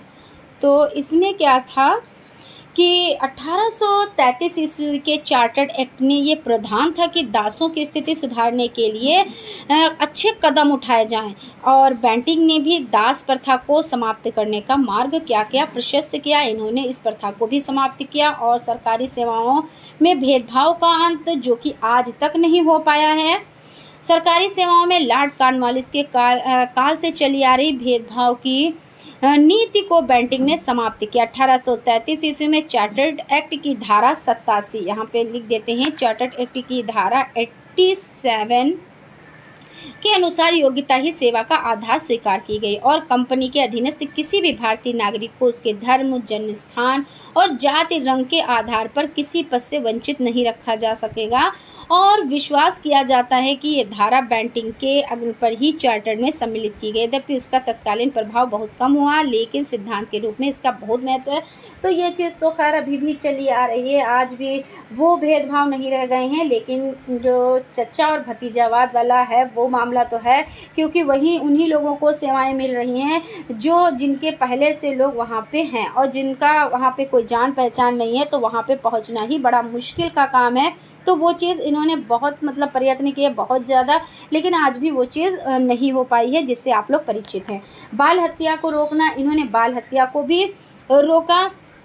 तो बेंटिंक ने क्या किया, बाल हत्या को जो कि एक बहुत ज़्यादा भयानक चीज़ थी भाई, उत्तर भारत, मध्य भारत, राजस्थान में प्रचलित था, इसे रोकने का प्रयास किया। क्योंकि बाल हत्या भाई कोई ऐसा तो नहीं था कि चलो बहुत नॉर्मल बात है, बहुत ही बड़ी बात थी कि बच्चों का क्या किया जाता था, उनकी हत्या कर दी जाती थी। और प्रेस की स्वतंत्रता, तो बेंटिंक ने प्रेस प्रतिबंधों को 1835 ईस्वी में समाप्त कर दिया और सती प्रथा का अंत किया। सती का मतलब क्या होता था कि अपने जो जिसके साथ विवाह होता था, और पहली बात तो पहले बाल विवाह प्रचलन में था, तो बाल विवाह का मतलब ये भाई छोटी बच्ची थी उसका विवाह हो जाता था अधेड़ उम्र के युवक के साथ में, और वो जब तक बड़ी होती थी तब तक वो क्या होते थे, वो बूढ़े हो जाते थे और वो मर जाते थे, यानी उनकी डेथ हो जाती थी। कुछ लोग नहीं भी बूढ़े हो पाते थे तब भी डेथ हो जाती थी। तो वो जो बाल विवाह हुआ, छोटी सी लड़की है तो उसको क्या करना होता था, साथ में उसके जल जाना होता था। अगर वो इच्छा पे है कि भाई, बहुत लोग ये सोचते थे कि जब अब हमारा सुहाग ही नहीं रहा तो अब हम क्या करेंगे जीकर, तो कुछ लोग स्वेच्छा से इसमें बैठ जाते थे। हालांकि मरना किसी को नहीं अच्छा लगता, लेकिन जब उनकी दुनिया ही ख़त्म हो गई, समाप्त हो गई, तो किसके लिए जिएंगे। लेकिन सभी लोग क्या करते थे, स्वेच्छा से नहीं बैठते थे, कुछ रोते थे, चिल्लाते थे कि हमको नहीं मरना है, लेकिन फिर भी उनको मरना होता था। तो ये जो प्रथा थी तो बहुत ही गलत प्रथा थी। तो इसका अंत भी इन्होंने किया था कि भाई क्या होगा कि जो जिसके साथ विवाह हुआ है अगर उसकी हत्या हो गई तो ऐसा ज़रूरी तो है नहीं कि जो उसकी पत्नी है तो वो मरे, है ना, ऐसा नहीं ज़रूरी होता है। और ठगों का दमन तो सामाजिक क्षेत्र बेंटिंग का दूसरा सुधार ठगों का दमन था और ये कार्य करने के लिए कर्नल स्लीमैन को कहा गया और बड़ी चतुराई के बाद एक दूसरे गिरोह पकड़े गए और ठग समाज के लिए अभिशाप थे। बेंटिंग ने भारत में ठगों का विनाश किया था। तो इस तरह से आपका हो जाता है। तो इसमें मेन पॉइंट क्या है एक बार फिर से रिविज़न कर देते हैं। तो नर बलि पर रोक, भाई नाम ही से पता चल रहा है कि लोग बलि देते थे जिंदा मनुष्यों के, और दास, यहाँ पे दास प्रथा थी, इसको भी समाप्त किया। और सरकारी सेवा में भेदभाव जो आज भी हो रहा है उसको समाप्त तो किया, लेकिन तब कैसे होता था कि ऊंची जात को नहीं मिल पाता था, नीची ऐसे करके कि ऊंची जात वाले नीची जातियों को नहीं देते, तो ये सब था। और रंग भेद पर ये सब चीज़ें थी। और आज क्या है कि भले वो कुछ भी हो लेकिन उनके यहाँ की कुछ वहाँ पे होने चाहिए, अगर है तो ठीक है। कुछ लोग तो ऐसे होते हैं जिनको इसकी अक्ल भी नहीं होती है कि हम जॉब करेंगे कैसे, और उनको मिल जाती है। और कुछ लोग इसके योग्य होते हैं लेकिन उनको पूरी ज़िंदगी उनकी कट जाती है लेकिन नहीं मिल पाती है। इस चीज़ से तो खैर आप सहमत ही होंगे। उसके बाद चलते हैं नेक्स्ट क्वेश्चन की तरफ। क्वेश्चन आपका हो जाता है फौजदारी और दीवानी मामलों में क्या अंतर है। तो दीवानी मामला और फौजदारी मामला, इसको देख लेते हैं। तो दीवानी मामला वो है जिसमें संपत्ति संबंधी या पद संबंधी अधिकार विवादित हो, चाहे ऐसा विवादित अधिकार धार्मिक कृत्यों कर्मों संबंधी प्रश्नों पर अवलंबित क्यों ना हो। यहाँ बात भी तात्विक नहीं है कि वह पद किसी विशिष्ट स्थान से जुड़ा है या नहीं। जब ऐसे मामलों में कोई वाद न्यायालय से समक्ष प्रस्तुत किया जाता है तो वह दीवानी वाद का मुकदमा कहलाता है। दीवानी अदालतों में काम बहुत रहता है। कुछ दीवानी मामले एक ही प्रकार की विशिष्ट प्रवृत्ति के होते हैं, जैसे कृषि भूमि से संबंधित मामले, मोटरयान या रेल दुर्घटना से संबंधित मामले, या श्रमिक या उन मामलों के नियोजितों के मध्य विवाद, सरकारी कर्मचारियों की सेवा से संबंधित मामले आदि। इस तरह के मामले की संख्या अधिक होती है और इस कारण से इस संबंध में संसद ने विशेष कानून बनाकर उन्हें दीवानी न्यायालयों के अधिकारियों से बाहर करते हुए, यहाँ क्षेत्राधिकार है से बाहर करते हुए मामलों के अलग से अधिकरण बना दिए। वैसे प्रकृति में भी सभी मामले दीवानी मामले हैं। जैसे कहते नहीं कि ये आपने क्या कर दिया, जो दीवानी मामले होते हैं लोगों को दीवाना कर देते हैं इसलिए कि ये बहुत लंबे टाइम तक चलते हैं, वो वाली बात हो जाती है। आपराधिक या फौजदारी, तो भारत में भारतीय दंड संहिता तथा अन्य बहुत से कानूनों के द्वारा कुछ कृत्यों और कुछ आकृतियों को दंडनीय अपराध घोषित किया गया। ठीक है, उसके बाद यहाँ पे आपका हो जाता है, इतना आप लिख देंगे इनफ होगा।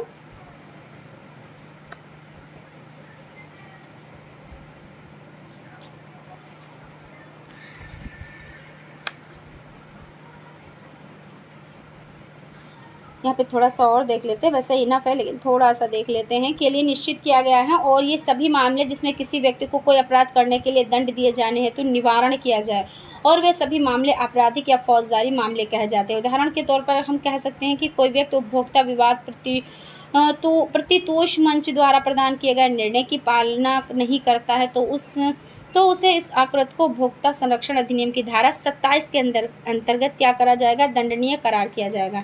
और अगर कोई मनुष्य है और इस धारा के अंतर्गत उपभोक्ता विवाद प्रतितोष मंच के समक्ष परिवाद प्रस्तुत करता है तो यह मामला एक फौजदारी, आपराधिक या दंडिक मामला कहलाया जाएगा। इस का विचार फौजदारी मामलों की तरह ही होता है। चलते हैं नेक्स्ट क्वेश्चन की तरफ। अष्टप्रधान के विषय से आप क्या समझते हैं, तो आपका हो जाता है अष्टप्रधान विषय। तो ये आप समझ लें, इसमें पेशवा, आमत्य, मंत्री, चिटनीस, सुमंत, सेनापति। तो ये कौन, शिवाजी ने क्या करा था, तो 8 लोगों को इकट्ठा करके एक मतलब एक दल बनाया था, जिसको आप ये कह सकते हैं कि ये अपनी मतलब राजतंत्र में जो इनका शासन था उसमें इन्होंने क्या किया था, 8 लोगों का एक दल बनाया था। इसमें कौन कौन थे, तो पेशवा, आमत्य, मंत्री, चिटनीस, सुमंत और सेनापति। इनका काम क्या होता था, तो जो पेशवा थे इसका मुख्य कार्य शासन की देखरेख करना और शांति की स्थापना करना था। फिर आमत्य होते थे, तो इनका काम क्या होता था, तो हिसाब की जांच पड़ताल करना तथा राज्य की आय व्यय का लेखा जोखा करना। जैसा कि अभी सब चल रहा है कि भाई एक होता है तो वो देख रेख करता है, फिर कोई और होता है तो वो हिसाब किताब रखता है, फिर मंत्री है तो इनका कार्य राजा के दैनिक कार्यों तथा दरबार की कार्रवाइयों का विवरण करना होता है। तो एक नहीं होते कि हाँ बताते हैं कि आपका ये काम है, अगले घंटे में ये आपको करना, अगले घंटे में ये करना। तो इस तरह से सेम वैसे ही प्रक्रियाएं जैसे कि आज चल रही हैं। चिटनीस या राजा के पत्र व्यवहार की देखरेख करता है। सुमंत क्या करता है, ये राजा का विदेशी मंत्री होता था। और सेनापति इसका कार्य सैनिकों की नियुक्ति करना तथा सेना को सुगठित करना तथा अनुशासित रखता था। और पंडित राव या दानाध्यक्ष और न्यायाधीश ये सभी हो जाते हैं, ये अष्टप्रधान कहलाते थे। ठीक है, तो यहाँ पर आपके 2022 के क्वेश्चंस भी कंप्लीट हो चुके हैं। आई होप आप लोगों को सेशन बहुत ही ज़्यादा पसंद आ रहा होगा, और अगर सेशन पसंद आ रहा है तो एक लाइक ज़रूर कीजिएगा। और अगर अभी तक आप लोगों ने चैनल को सब्सक्राइब नहीं किया है तो चैनल को सब्सक्राइब भी ज़रूर कर लीजिएगा और बेल आइकन को भी ज़रूर प्रेस कीजिएगा। और सेशन अच्छा लगे तो लाइक भी ज़रूर कीजिएगा। चलते हैं 2023 के क्वेश्चंस को कंप्लीट कर लेते हैं फटाफट से।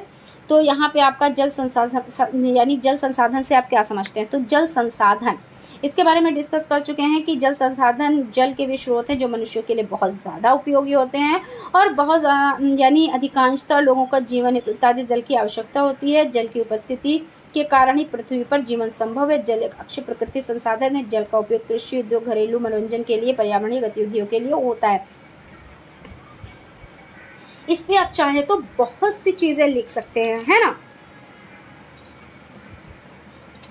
कि भाई जल हमारे लिए संसाधन के रूप में किस तरह से है कि हम पानी भी पीते हैं, खाना भी बनता है और कपड़े भी धुलते हैं। बहुत सी चीज़ें ऐसी हैं जो जल पर निर्भर हैं और जल की हमें क्या करनी चाहिए, जल की हमें बचत करनी चाहिए। ऐसा नहीं है कि आपने एक स्विच ऑन किया और बहुत सारा पानी बहा दिया, एक बाल्टी की ज़रूरत थी और दसियों बाल्टी आपने पानी को खर्च कर डाला। यानी आज तो आपने ये कर डाला लेकिन आने वाली पीढ़ी के लिए आपने कुछ भी नहीं बचा के रखा, तो उसको आपको बचाना भी ज़रूरी है। और ये सब हम ही लोग कर सकते हैं। अगर हम ही लोग नहीं करेंगे तो एक एक से कहते हैं बूंद बूंद से सागर बनता है और एक एक बूंद से सागर भी ख़त्म हो जाता है। उसके बाद हम चलते हैं यहाँ पर डिस्कस करने का, यानी डिस्कस करने के लिए तो बहुत कुछ है और बहुत ही डिटेल में डिस्कस कर सकते हैं। लेकिन पहले हम ये 2016 में भी शायद आया हुआ है, 2017 में भी, तो इस पर डिस्कस कर चुके हैं, तो ज़्यादा लेंथी डिस्कस नहीं करेंगे।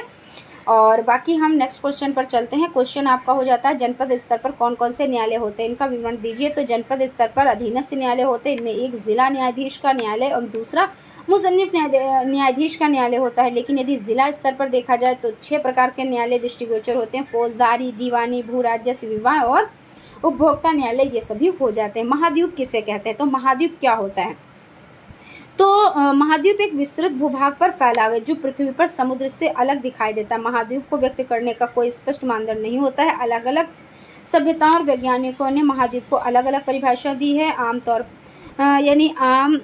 पर ये आम राय यह है कि एक महाद्वीप धरती पर बहुत बड़ा विस्तृत क्षेत्र होता है, ये होता है महाद्वीप। ठीक है, और उसके बाद है परंपरागत और गैर परंपरागत ऊर्जा स्रोत बताएं और दोनों के उदाहरण भी दीजिए। तो परंपरागत कौन होता है, जो हम क्या करते हैं, जिनको हम यूज़ करते हैं और वो क्या होते हैं, यहाँ पे आप देख लें, वो पुनः प्राप्त नहीं हो पाते हैं। और गैर परंपरागत वो होते हैं जिनको हम यूज़ करते हैं और वो पुनः प्राप्त हो जाते हैं। तो यहाँ पे परंपरागत ऊर्जा, परंपरागत स्रोत वे हैं जिनका उपयोग प्राचीन काल से किया जा रहा है। ईंधन तथा जीवाश्म ईंधन परंपरागत ऊर्जा के मुख्य स्रोत हैं। ऊर्जा के परंपरागत स्रोतों में मुख्य रूप से खनिज तेल, प्राकृतिक गैस, ईंधन, कोयला, जल विद्युत आदि शामिल किया जाता है। गैर परंपरागत ऊर्जा को नवीकरणीय ऊर्जा या अक्षम ऊर्जा भी कहते हैं। गैर परंपरागत ऊर्जा के स्रोतों में सौर ऊर्जा, पवन ऊर्जा, जैव ऊर्जा और ईंधन प्रदान करने वाली बैटरी और क्या है, विद्युत वाहन, ज्वारीय ऊर्जा, हाइड्रोजन ऊर्जा तथा भूतापीय ऊर्जा शामिल की जाती है। तो इनको हम फिर से प्राप्त कर सकते हैं। लेकिन कोयला एक बार आपने यूज़ कर लिया, क्या प्राप्त हो जाएगा? और आप सिलेंडर में गैस भर के आई, आपने उसको यूज़ किया तो फिर क्या वो आ जाएगी? या आपके वाहन में तेल पड़ा है, उसको यूज़ किया तो क्या वो पुनः आ जाता है? तो इस तरह से आप इसको समझ सकते हैं। और बहुत लोग इसमें परंपरागत और गैर परंपरागत स्रोत में कन्फ्यूज ही रहते हैं। वन कितने प्रकार के होते हैं, तो वन कई प्रकार के होते हैं। यहाँ पे देख लेते हैं, 6 प्रकार के होते हैं। तो 6 प्रकारों में इसमें आर्द्र उष्ण कटिबंधीय वन, शुष्क कटिबंधीय वन, पर्वतीय उप उष्ण कटिबंधीय वन, उप अल्पाइन और उप शीतोष्ण तथा शीतोष्ण, जिन्हें 16 मुख्य प्रकार वनों में उप विभाजित भी किया गया है। मतलब 6 रूपों में पहले विभाजित किया गया, उसके बाद 16 उप मतलब क्या हो जाता है आपका मुख्य, यानी यहाँ पे आपका क्या हो जाता है कि इनको और 16 प्रकारों में विभाजित किया गया है, यानी उप विभाजित किया गया है। ठीक है, इसमें उष्णकटिबंधीय सदाबहार वन, उष्णकटिबंधीय पर्णपाती वन, उष्णकटिबंधीय कंटीले वन, पर्वतीय वन और दलदली वन, इस तरह से बहुत सारे वन हो जाते हैं। उसके बाद है दक्षिण अमेरिका के प्राकृतिक संसाधनों का वर्णन कीजिए। तो दक्षिण अमेरिका के प्रमुख खनिज संसाधन कौन कौन से हैं? तो आपका हो जाता है सोना, चांदी, तांबा, लोहा, अयस्क, टिन और पेट्रोलियम। दक्षिण अमेरिका में पाए जाने वाले इन संसाधनों ने अपने देशों के विशेष रूप से युद्ध के समय या अन्य औद्योगिक देशों द्वारा तीव्र आर्थिक विकास के दौरान उच्च आय प्रदान की है। दक्षिण अमेरिका के इन संसाधनों के अतिरिक्त भूमि, ताज़ा जल, वायु, दुर्लभ मृदा तत्व और अयस्क एवं जैसे सोना सहित भारी धातुएं शामिल होती हैं। तो ये आपका हो जाता है। उसके बाद आपका नेक्स्ट क्वेश्चन है लोकसभा अध्यक्ष के कार्यों का वर्णन कीजिए। तो यहाँ पे देख लेते हैं, सदन के सदस्यों के प्रश्नों को स्वीकार करना, उन्हें नियमित करना व नियम के विरुद्ध घोषित करना। वह विचाराधीन विधेयक पर बहस रुकवा सकता है। किसी विषय को लेकर प्रस्तुत किया जाने वाला कार्य स्थगत अध्यक्ष की अनुमति से पेश किया जा सकता है। संसद व राष्ट्रपति के पत्र व्यवहार करना तथा कोई विधेयक धन विधेयक है या नहीं, यह निर्णय अध्यक्ष ही करता है। अध्यक्ष द्वारा धन विधेयक के रूप में प्रभावी विधेयक की प्रकृति के प्रश्न पर न्यायालय में या किस सदन में या राष्ट्रपति द्वारा विचार नहीं किया जाएगा। शिवाजी के शासन प्रबंध का संक्षिप्त में वर्णन कीजिए। देखिए रिपीटेड क्वेश्चन है, तो इसमें आप देख लें। तो आपका मजूमदार के अनुसार वह केवल एक निर्भीक सैनिक एवं सफल विजेता ही नहीं था, बल्कि अपनी प्रजा का प्रभुत्व शासन भी था। और केंद्रीय प्रशासन, पेशवा, प्रधानमंत्री, आमत, वित्त मंत्री और मंत्री, चिटनीस, सुमंत, विदेश मंत्री, सेनापति, पंडित राव और दानाध्यक्ष और न्यायाधीश, ये सब क्या कहलाते थे? तो अष्टप्रधान, है ना। और उसके बाद यहाँ पे देख लेते हैं, इसके अलग अलग इनको बांट दिया गया है। तो इसमें आपका क्या हो जाता है? प्रांतीय प्रशासन, स्थानीय शासन और सैनिक व्यवस्था, अश्वसेना का विशेष महत्व, किलों का प्रबंध, सेना में कठोर अनुशासन और शिवाजी के सैनिक सुधार और आय के साधन, भूमिकर व्यवस्था, चौथ और सरदेश मुख्य और प्रजा को सुख संपन्नता, न्याय व्यवस्था, ये हो जाती हैं। उसके बाद आपका हो जाता है नेक्स्ट क्वेश्चन जो आपका हो जाता है, अकबर ने धार्मिक सहिष्णुता बढ़ाने के लिए क्या क्या किया? तो यहाँ पे देख लेते हैं। अकबर ने धार्मिक सहिष्णुता बढ़ाने के प्रयास किए। अकबर एक चतुर सम्राट था। वो जानता था कि हिंदुओं के सहयोग के बिना ना तो साम्राज्य का विस्तार कर सकते हैं और ना ही साम्राज्य पर अपना अधिकार बनाए रख सकते हैं। इसके लिए उसने क्या किया? हिंदू और मनसबदार बनाए। इसमें अधिकांश राजपूत राजा थे, जिसमें अकबर ने वैवाहिक संबंध एवं व्यक्तिगत संबंध स्थापित किए। ये बहुत ही मतलब महान सम्राट की श्रेणी में आते हैं। और इनको ये पता था कि अगर हम देखिए अगर कोई नेता बनता है तो ऐसा तो है नहीं कि एक जात एक बिरादरी के लोगों से अगर वो दोस्ती रखता है और अदर किसी से नहीं रखता है तो क्या वो जीत जाएगा? बिल्कुल नहीं। तो बस यही इनमें भी ये माइंड था कि हम एक के प्रिय बन के हम कुछ भी नहीं कर सकते। तो इन्होंने क्या किया? इन्होंने संबंध स्थापित किए, सभी को उच्च पद दिए। इन्होंने बिना धर्म को दूर कर दिया। और धर्म को क्या किया? इन्होंने सभी धर्मों की इज्जत की। और इन्होंने क्या किया? इनमें मतलब वैवाहिक संबंध भी इन्होंने स्थापित किए थे। और राजपूतों के लिए उसने अपनी अलग से नीति निर्धारित की थी। और उसमें राजपूत राजाओं से दोस्ती का श्रेष्ठ तथा स्वामी भक्त राजपूतों को अपनी सेवा में लिए। इसमें मुगल सम्राट काफ़ी दिन तक जीवित रहा। अब जब हम सभी से अच्छे से बात करेंगे, सभी से अच्छे से पेश आएंगे तो क्या होगा? जब सभी हमारे प्रिय बन जाएंगे तो इतनी हमारे जो षड्यंत्र होते हैं इतने नहीं रचे जाते। हालांकि इनमें बहुत ज़्यादा षड्यंत्र रचे गए और जो इनके घर वाले ही थे, इनके जो बिल्कुल मैन लोग थे, उन्होंने ही षड्यंत्र रचा और इनके साथ हमेशा बुरा करने की कोशिश करी। लेकिन इन्होंने जो अपनी नीति को बना के रखा था, यानी इन्होंने क्या किया? सभी को अपना समझा, सभी को ऊंचे ऊंचे पद दिए। इन्होंने धर्म को हटा दिया, ठीक है ना। तो इससे क्या हुआ? इनका जो शासन था वो काफ़ी टाइम तक चला था। और अकबर ने भगवान दास, राजा मान सिंह, बीरबल, टोडरमल जैसे राजपूत राजाओं को उच्च मनसब प्रदान किया। अकबर ने आमेर, बीकानेर, जैसलमेर की राज कन्याओं से विवाह भी किए। इस तरह अकबर एक स्थायी और शक्तिशाली विस्तृत समाज की कल्पना को साकार करने में महत्वपूर्ण योगदान रहा। जिन राजपूतों ने इनकी अधीनता स्वीकार नहीं की थी, उनके विरुद्ध उन्होंने क्या किया? युद्ध किए। और कई राजपूतों ने अकबर की अधीनता स्वीकार कर ली, परंतु मेवाड़ के राणा प्रताप ने सर झुकाने से इनकार कर दिया था। और जल्दी ही अकबर की सेना ने राणा का सामना किया और 1576 में हल्दी घाटी के मैदान में ये युद्ध हो गया था। और अकबर ने धार्मिक कट्टरता का अभाव था, वो अन्य धर्मों के प्रति उदार थे। उन्हें सर्वमान्य धर्म दीन इलाही की स्थापना की। इन्होंने क्या किया था, कौन सा धर्म चलाया, तो दीन इलाही। इसमें क्या था, इसमें जितने भी धर्म थे सब धर्मों की जो अच्छी अच्छी बातें थी इन्होंने ले लिया था और उसमें क्या किया, उन्होंने अपना एक धर्म बना दिया, दीन इलाही। उसमें फतेहपुर सीकरी में एक इबादत खाना यानी प्रार्थना गृह बनवाया जहाँ सभी धर्मों के लोग एक साथ धार्मिक चर्चा करते थे। यानी क्या था, इबादत खाना क्या था, तो एक प्रार्थना गृह था और यहाँ पे क्या करते थे, जितने भी धर्म, जो भी धर्म थे, सभी धर्मों के लोग आकर यहाँ पर क्या करते थे, चर्चा करते थे, विचार विमर्श करते थे। और 1605 ईस्वी में अकबर की मृत्यु हो गई। जो चीज़ ये तो कहते हैं कड़वा सच है, कोई कितना भी तरक्की कर ले, कुछ भी कर ले, कितना भी आगे बढ़ ले, कितनी भी एरिया में अपना राज स्थापित कर ले, लेकिन लास्ट में उसको जाना कहाँ है, तो उसको चले ही जाना है दुनिया को छोड़कर। यानी उन्होंने क्या किया, 1605 ईस्वी में इनकी मृत्यु हो जाती है और ये अपना सारा साम्राज्य छोड़कर ऊपर चले जाते हैं। ये चीज़ ये तो भाई कड़वा सच है ना। उसके बाद है मुग़ल साम्राज्य के पतन के कारणों की समीक्षा कीजिए। तो ऐसा नहीं था कि मुग़ल साम्राज्य मतलब क्या हुआ कि बढ़ोतरी ही होती गई, लेकिन एक टाइम ऐसा आया, कहते नहीं कि पहले जो राजा हुए कौन हुए, बाबर हुए, ठीक है, वो बहुत ही कुशल, कहिए इस तरह से कहिए कि उनमें बहुत ही कुशलता थी। उन्होंने क्या किया कि बहुत बड़ा साम्राज्य का विस्तार कर लिया था, किस पे, तो अपने बल पर। उसके बाद उनका बेटा जो हुमायूं हुआ, उसके बाद वो तो ज़िंदगी भर लड़खड़ाते ही रहे और लड़खड़ा कर ही जान दे दी। उसके बाद क्या हुआ, जब अकबर का जन्म हुआ तो ये भी बहुत ही मतलब क्या थे कि कुशल व्यक्तित्व था इनका और इनमें क्या था, बहुत ही कुशलता थी। इन्होंने क्या किया, सभी के मिजाज को समझा, सभी चीज़ों को समझा, बारीकियों को जाना कि हमें कैसे अपने साम्राज्य का विस्तार करना है। हालांकि ये पढ़े लिखे नहीं थे, फिर भी इनमें माइंड बहुत ज़्यादा था और इन्होंने क्या किया, सभी धर्मों को उच्च दर्जा दिया और सभी को क्या किया, ऐसा नहीं कि हम इस धर्म का सदस्य है उसको हम ऊंचा पद देंगे और इस धर्म का जो सदस्य है उसको नीचा, ऐसा कुछ नहीं। उन्होंने सभी को ऊंचे पद दिए, सभी धर्मों के लोगों को। तो इससे क्या हुआ, लोग इनके साथ में रहे।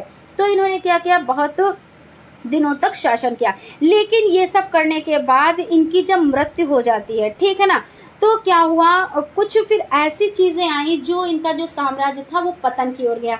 आखिर पतन पर चीज़ें क्यों जाती हैं, तो हम आपको बताते हैं कि चीज़ें जब जाती हैं जब वहाँ पे एकता नहीं होती है, अयोग्यता होती है। यानी अगर कोई चीज़ है, आपका परिवार ही, अगर वहाँ पे एकता नहीं है तो आपके परिवार को कोई भी तोड़ सकता है।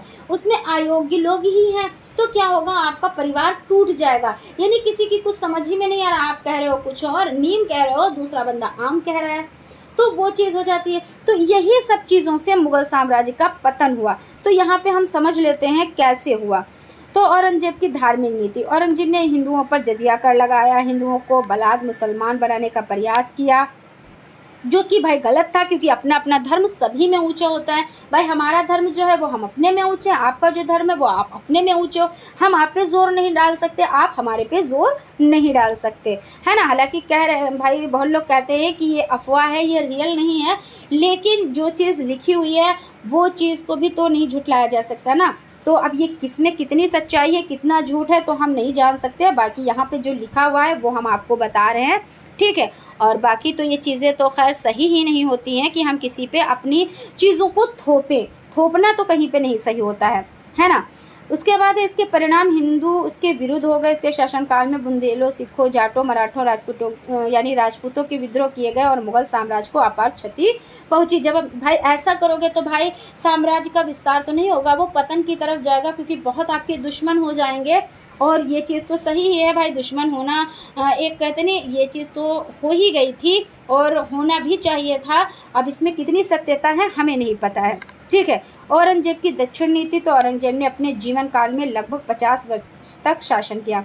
उसने अपने शासन में 25 वर्ष दक्षिण में ही व्यतीत किए। दक्षिण में हुए विद्रोह के दमन में अपार धनराशि व्यय हुई। दक्षिण में लगातार रहने के कारण वह उत्तर भारत की ओर ध्यान ना दे सका, तो खैर ये भी कारण है। और बाकी आप जिस तरह से हमने आपको बताया कि अयोग्य उत्तराधिकारी, एकता का अभाव, ये सभी आप लिख सकते हो कि जब कुछ भी चीज़ें ना आए आपको समझ में, तो ये चीज़ें आप लिख सकते हो और ये भी माना जाता है सही, क्योंकि आपने देखा इतिहास गवाह है जितने भी कहते हैं पतन हुए हैं साम्राज्य के, तो इन्हीं कारणों से कि भीतरी षड्यंत्र होते हैं कि लोग क्या करते हैं कि षड्यंत्र रचने लगते हैं, उससे भी क्या होता है, पतन की ओर साम्राज्य जाता है। जब एकता नहीं होती है, निर्योग्यता होती है, यानी उसमें योग्यता ही नहीं होती है, ये सब चीज़ें हो जाती हैं। तो इस तरह से भी आप लिख सकते हो। उसके बाद है नूरजहां, मकबरा तथा कोहिनूर शब्दावलियों के शाब्दिक अर्थ स्पष्ट कीजिए। रिपीटेड क्वेश्चन है। तो नूरजहां जहांगीर की पत्नी थी, वह बहुत सुंदर थी और जहांगीर ने उसकी सुंदरता के कारण ही क्या किया था, उसे ये उपाधि दी थी।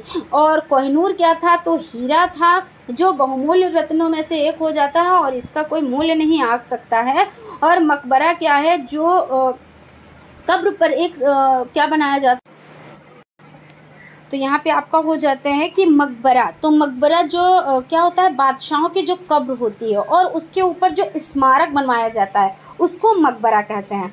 तो हो गया यहाँ पे देखिए नूरजहां, यानी नूरजहां कौन थी, तो जहांगीर की पत्नी थी और वो बहुत ही क्या थी, खूबसूरत थी। और जहांगीर ने इनकी खूबसूरती से प्रभावित होकर इनको ये उपाधि दी थी। और उसके बाद आपको हो जाता है मकबरा क्या है, तो अभी बताया कि जो बादशाहों की कब्र होती थी उसके ऊपर एक स्मारक बनाया जाता था, उसको क्या क्या कहते थे, तो मकबरा कहते थे। और कोहिनूर तो मयूर सिंहासन में जड़ा हुआ क्या था, तो बहुमूल्य हीरा था। ठीक है ना। तो इस तरह से ये आपके 2016 से 2022 तक के लघु उत्तरीय टाइप क्वेश्चंस कंप्लीट हो चुके हैं। आई होप आप लोगों को सेशन पसंद आया होगा, और अगर सेशन पसंद आया है तो एक लाइक ज़रूर कीजिएगा। और अगर अभी तक आप लोगों ने चैनल को सब्सक्राइब नहीं किया है तो चैनल को सब्सक्राइब भी ज़रूर कर लीजिएगा और बेल आइकन भी प्रेस कीजिएगा। और सेशन अच्छा लगे तो लाइक भी ज़रूर कीजिएगा, क्योंकि एक लाइक हमें बहुत ज़्यादा मोटिवेट करता है। तो फ्रेंड्स, आप लोग लाइक सब्सक्राइब करते रहें। मिलते हैं नेक्स्ट क्लास में इसी तरह की कोई क्लास लेकर। और जब अब ये जो सामाजिक अध्ययन की क्लास हो जाती है, ये अब आप लोगों की महामैराथन के नाम से आएगी, जिसमें आपका आपके जो बहुविकल्पीय टाइप क्वेश्चंस हो जाते हैं, अति लघु उत्तरीय टाइप क्वेश्चंस हो जाते हैं और लघु उत्तरीय टाइप क्वेश्चंस हो जाते हैं, सभी आपको एक ही क्लास में प्रोवाइड हो जाएंगे। तो आप लोग देखिएगा ज़रूर और बिना स्किप किए हुए चीज़ों को देखिएगा, क्योंकि हर एक चीज़ आप लोगों के लिए बहुत ही ज़्यादा इम्पोर्टेंट है। तो मिलते हैं नेक्स्ट क्लास में। Thank you.